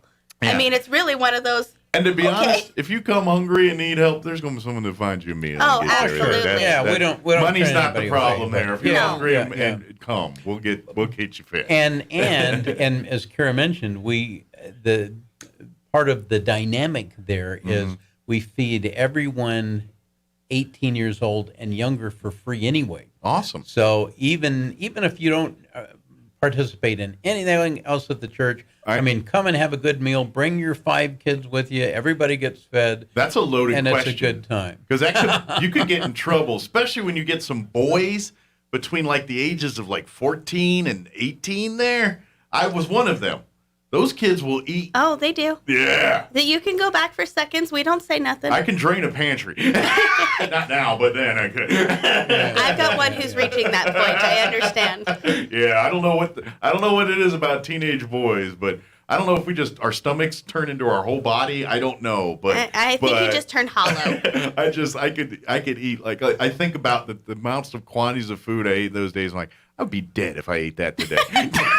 Or at least unable to move. Yeah, at least just vegetative state for about 2 days. No, but I mean, dinner's the main. I mean, it's the spot where everybody can come together. But we have so much more on Wednesday nights. Yeah, you guys have come on. Before dinner, we have 2 different children's choirs. Okay. We have a preschool praise, which is 3, 4, and 5-year-olds. Okay.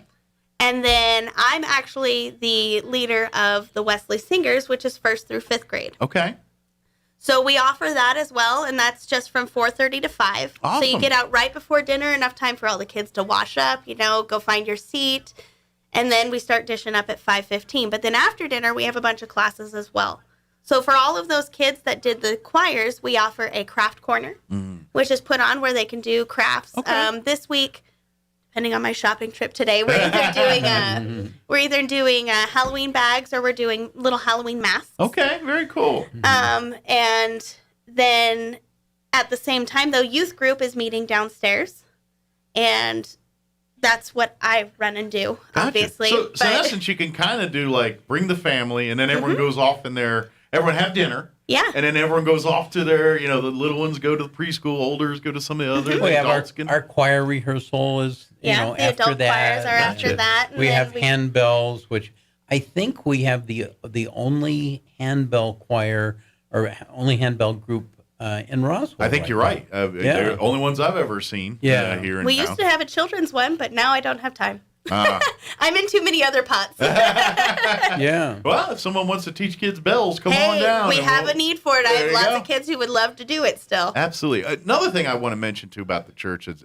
folks will realize we're talking about that great food on Wednesday nights. They have an amazing kitchen that you guys constantly let people come in, groups come in, cook meals to give to the homeless. And, I mean, that kitchen is used a lot for our community, not just for the members of that church. So that's a home and a resource for a lot of people in town. And big thank you to you guys and the for whole offering building that up. is. Yeah. I mean, we think that part of our ministry is opening our building to people that need it and can use it and promote good things in the city of Roswell. Yeah, we've got a Cub Scout pack that's starting back up at the end of the month. A Boy Scout pack that is associated with us. They meet at the Scout Hut, but they're still associated with us. Sure, absolutely, yeah. Absolutely, yeah. You guys are, just because the church session's over doesn't mean that building shuts down. There's so much going on. So really, think of it as a resource. If you have needs for anything, come by, talk to any of the staff there. They'll if they can't help you direct, they'll put you in the right direction. Oh, absolutely.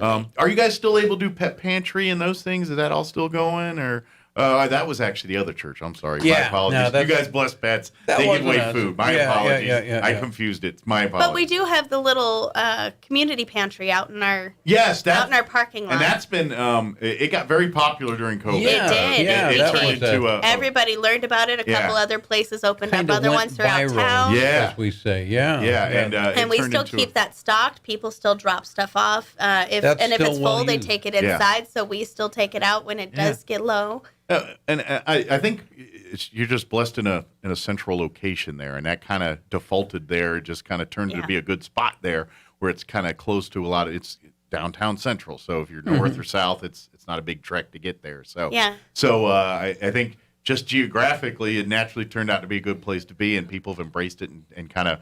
So it's gotten bigger than just the church. Absolutely. It's the whole And our community. church does our part with it too, though, besides just filling it. Yeah. In the holiday season, we refer to it as reverse Advent. Yeah.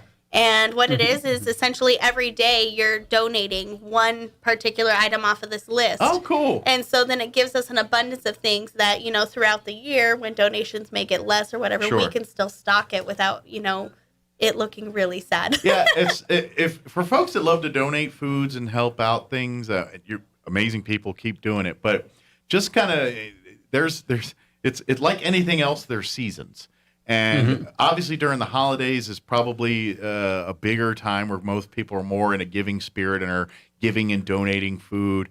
During the school year, weirdly enough, is a busier time because schools are a resource for they like to start food drives. There's a lot more people. The time that's really the leanest in terms of donation is generally the summers, if I remember. And I imagine you guys are probably in the same boat because most people are on vacation. Right. They're not thinking about, not that they're not thinking about helping other people, but there's priorities that kind of creep up on the list, so others take the back burner a little bit. So folks that donate food, please keep doing your thing, but kind of put that in the back of your head. When summer hits, generally speaking, donations are down. So if you want to pick a heavier time to up your game, maybe think about summer. But in the meantime, don't slow down. The holidays are coming. We're going to need every donation to help feed everybody and make sure everyone has a great holiday season and everything else. But after that's over, remember, summertime is a time where keep filling that pantry up. Harvest Ministries, other organizations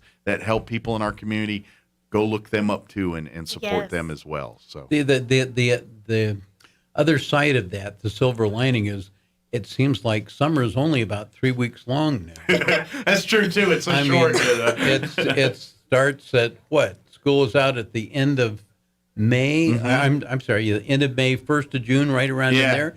And it starts again in August, beginning of August, yeah. And it's not even like the end of August anymore. Now it's like the second week of August. The kids are back. Teachers are have to mind report you, the they get a first lot more time off in school than they used to. That's true too. They do like their Christmas breaks longer now. I think the Thanksgiving holidays usually they get a the little whole longer. week now. I think even Easter break is a and little I bit feel like longer. there's a lot more staff development days than there used to be. When I was in school, it was like Sure. one a quarter. Yeah. Now it's like 2 a month. Matter of fact, I think tomorrow's one or Friday. Friday is. Yeah, Friday is one. Yeah, we're taking all of our confirmands actually somewhere because they're off school that day.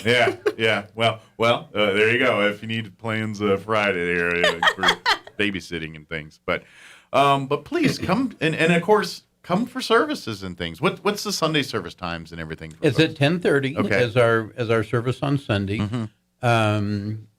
There's some adult Sunday school classes. Aren't handbells playing this week?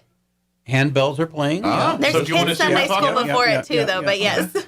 Yeah, they do not play every week, but they play several times a year, and this Sunday is one of them. And a lot of time we also have Pecos Valley Brass come in. We've had them several times a year, and we just had we also have an incredible organ at First United Methodist Church, and an even better organist. Oh, she's the best. Michelle. Okay. And that was just revamped, so we've only had that back since and May. if you've ever been in, that's a beautiful chapel. It there. is a gorgeous It's a beautiful sanctuary. chapel. It's one of those places like some churches, they're nice and things, but like that's one that I feel like you just go in there like by yourself and sit in the pew and just drink it in a little bit. You know what I mean? It's like every time I go there for anything, I just spend a few minutes and just kind of. Oh, it's a magical place to be when it rains too. Just drink it in, and, kind of, it's a calm rest. It's like. It really is. It's a magnificent space. It is. A holy space, I think. It really is. It is. So, come for the decorations and come see the beauty and then come with the messages afterwards. But yeah, come out and bring your whole family. It's like I said, come out to some of these events. November 6th is going to be a lot going on. What time does everything kind of get underway Starting on the 6th? at noon. So about noon and then. Now at the exact same time, we're also doing a rummage sale. Okay. So you if you want to do some shopping? Right. So that'll be inside and the fall festival's outside. And we are receiving your donations as we speak. If anybody has anything they want to bring by the church, we have the ability to pick things up. Okay. If you have some furniture or something like that. But, awesome. We didn't have a rummage sale last year, but so this should probably be twice as big because we got 2 years worth of rummaging to do. We've got a lot of stuff that we are anxious to let go of. Yeah. So, and that starts at 10. Okay. Yeah. And so you get to sleep in because I know yard sailors and those folks. Okay. Dark 30. Yeah. Actually, it starts at 8. 8. Oh, 8. Okay. Yeah, okay. So that's a lot earlier than but I that's was. still. I know. If you ever hosted a yard They're sale. driving by 7 at the latest. I don't care. You put 7 on there, people are like 6 coming and looking. So no you can matter sleep what in. time, Don't there's have to get always up too early. a line at the door. I also wanted to say that starting next week on October the 19th, we will start the latest edition of a grief share group. Okay. For those who have lost someone, we like to say there's no expiration date on grief. And so sometimes people come that are struggling with grief or issues from long ago or just a few years ago. Well, things can or very recent. Yeah. Funny you mention that. And I got time to tell this real quick. I was watching a television show. And basically the theme of the show, there was a comedy sitcom show. But the theme was a family got pregnant and then lost the baby. And of course, they were grieving through that, and so their friends were trying to comfort them, but they had lost a baby years earlier, and so when they lost the baby, the husband was it resurged everything, and so even years later, he didn't. I guess he felt like he didn't grieve properly. He just kind of pushed it, and then and then seeing it there, so it's. Kind of opened it all back up. So, like what you're talking about there with the grief, that's what I thought about it. It's certain things in life can just happen. Maybe it's a smell, maybe it's something that triggers it, and then all those memories flood back in. And if you don't grieve properly, that's kind of some of the stuff. It's you got to grieve. You got to let your mind and your spirit process through that. It's part of life. And also knowing that somebody else is there with you, it gives you kind of the strength to pull out of the funk that sets in. And that's where grief support groups are great because there's always people that are walking in your shoes, and I don't care what problem you're trying to overcome. Yeah. No matter if it's tiny or serious, when you got people that understand your situation. You feel like you're navigating through those problems a little easier. Yeah. Like it's like, okay, I'm not going into uncharted territory here. People have walked this and gotten through it. Yep. I can do that. You know what I mean? Well, and that's what's great about it. The adult class that we currently have on Wednesdays after dinner is another uplifting class. It's called Help Her Be Brave. Okay. And it's a way for us to come and learn how to best help those women that are either facing an unplanned pregnancy or single motherhood and help them get through that, because that's a struggle as a woman. I mean, to find yourself in that situation. Absolutely.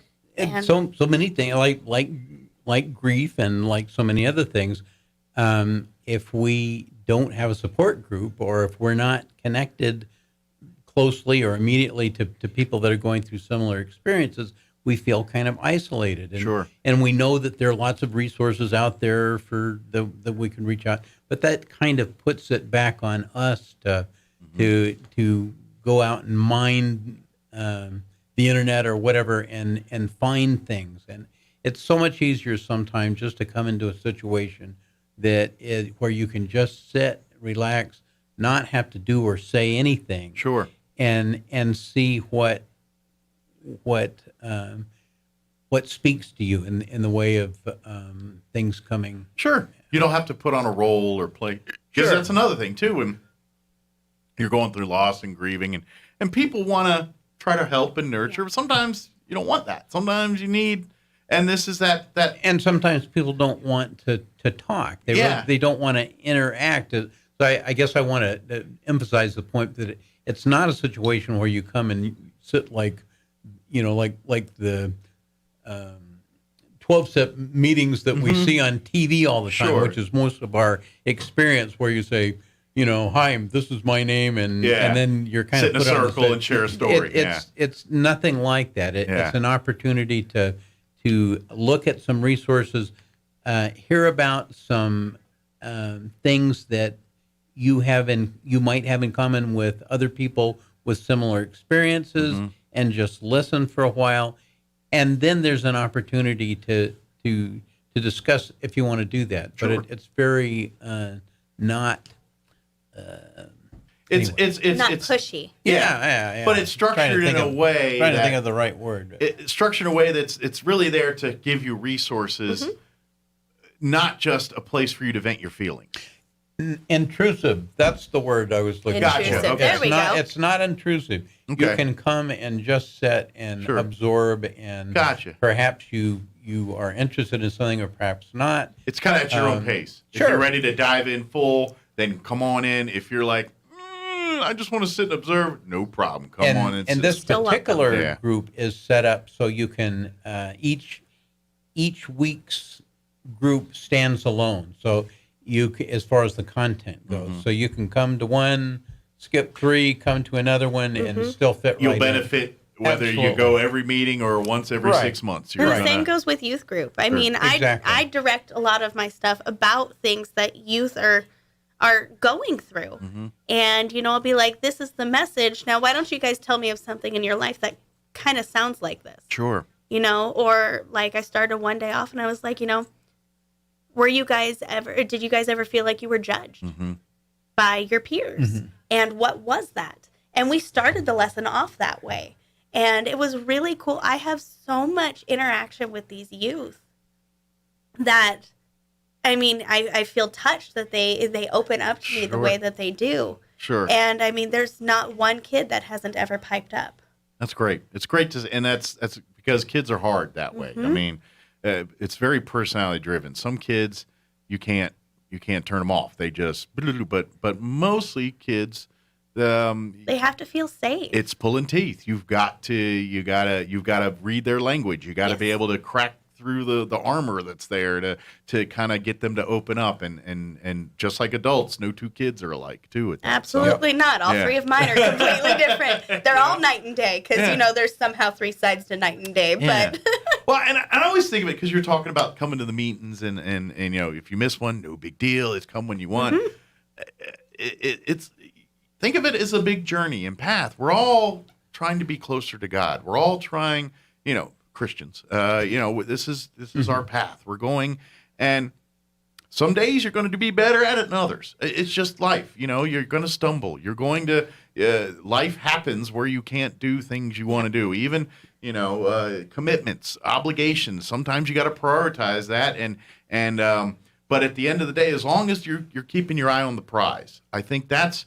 We can get distracted. Life does that to you. But keeping your eye on the prize, and then ultimately when you make decisions in life, when you're having struggle with the decision, that's when you look at the eye on the prize. Okay, if I make a decision, is it going towards that way or is it not? And if it's not, then ultimately, well, there's your answer, which way you should go on that. But that's kind of in the big picture how you navigate life a little bit, and that's all we're creating here in this foundation at the church and everything else is we're going to help you through these tools to keep your eye on the prize. And it's just something that we all go through together. And sometimes, especially in the last couple of years, that we've, some people have been, not just felt isolated, but have been very isolated. And, we all live in the same world, and it's good that we have community and mutual support. It's a good Absolutely. thing. Absolutely. So come be a part of the fellowship. Yeah. Come out, have fun. Yes. Come out and enjoy. Come out and shop at the rummage sale and make the rest of your family say, why'd you buy all that stuff?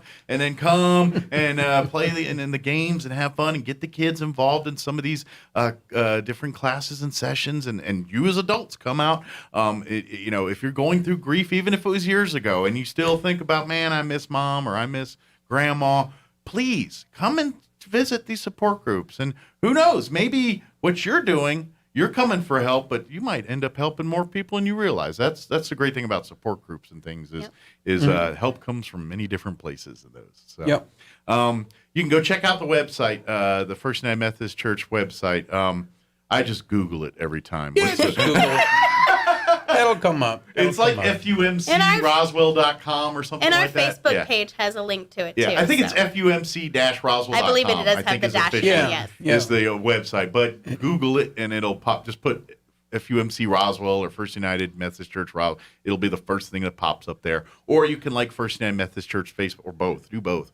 If you're a Facebook user, like that, and that way, you get as the events come, and when you're on your Facebook wall looking up the latest. And we stream food our pics service and stuff. on there too. You know, if you are someone who isn't comfortable going out, you can still join us that way. Not very mobile and have to be home. We'll bring the service to you. Just want to check it out and see what it's like. Yeah. Watch it online. Absolutely. Worship online. Sure. Yeah, come in and then, but you can't eat the food on Wednesday virtually. You got to come in and eat the food. But you can get food to go. This is true. But if you got time, hang out and chat for a little bit. We have a family that they're in our children's choirs, Yeah. but they have baseball practice right after children's choir, so they get food to go. They're on the run. Yeah. Well, that's family life, Yep. Especially, and Wednesdays are just busy days because a lot of churches have events and things. Yep. So if it's not church events, it's probably soccer practice or baseball practice or something. So. Whatever else is going on, whatever the season is. First United Methodist Church can help the busy family and the free family. No problem. The family's got tons of time, and the family has no time. There's help and guidance and support there for you. So, is there a phone number that we could give if people don't like doing online stuff that would be a good one? I know it's at the church, so sometimes there's people there, sometimes there isn't. But the church phone number is 662-1881. Leave a voicemail if you don't get a live person there, and they'll get back with you. But if you're not an internet or Facebook person and you want to get information, that's a good way. Well, in our office hours, if you do want to come down and actually speak with a person, we're Sunday through Wednesday, 9 a.m. to 3. Very good. So come and come have fun. Come get closer to God with us. That's at the end of the day, that's all you guys are doing. Having fun and getting closer to God. That sounds like a good mission statement to me. We're equipping people to thrive. There you go. Thank you guys very much. We'll see you next time. Okay? Thank you for having us. Anytime. Thanks, Mike. Anytime.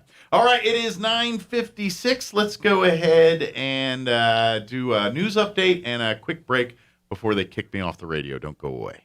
Now for a Pecos Valley news update, I'm Jared Sorello. The public is invited to attend an artist lecture and an opening reception for Resonance, work by Roswell artist in residence, fellow Terry Rowland. The event at the Roswell Museum and Art Center will take place on Friday, October 22nd, beginning at 5:30 and lasting until 7. The exhibit will be shown through January 2nd. The RMAC is located at 1011 North Richardson Avenue, just north of the Roswell Convention Center.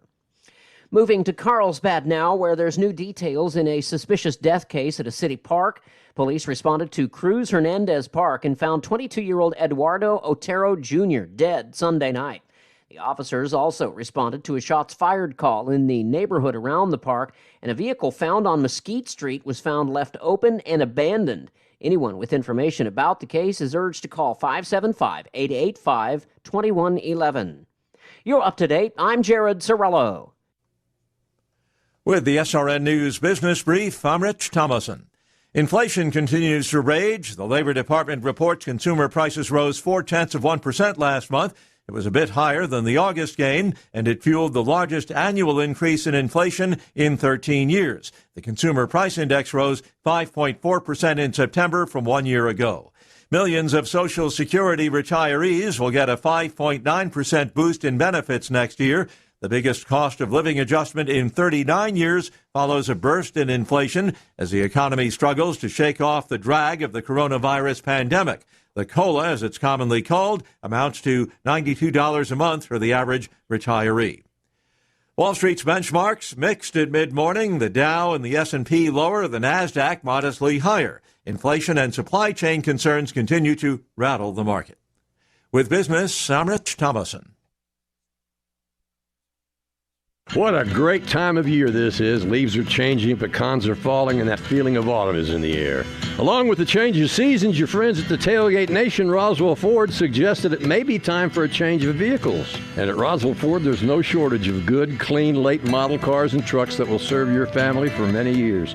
For instance, right now, Roswell Ford has a beautiful 2020 Ford F-150 Lariat Crew Cab 4x4 with only 26,000 miles, and it's only $54,980. Oh, and here's a great deal on an SUV, a 2018 Ford Explorer XLT with less than 42,000 miles for just $28,980. They'll go fast, so you better hurry. Remember, Roswell Ford backs up all their pre-owned vehicles with a 3-day money-back guarantee, so you don't have to worry about making a mistake. And if you have a lightly used car or truck, Roswell Ford wants to see it. You'll probably be surprised how much it's worth. Whether you're thinking of buying or thinking of selling, come see us at Roswell Ford, the Tailgate Nation.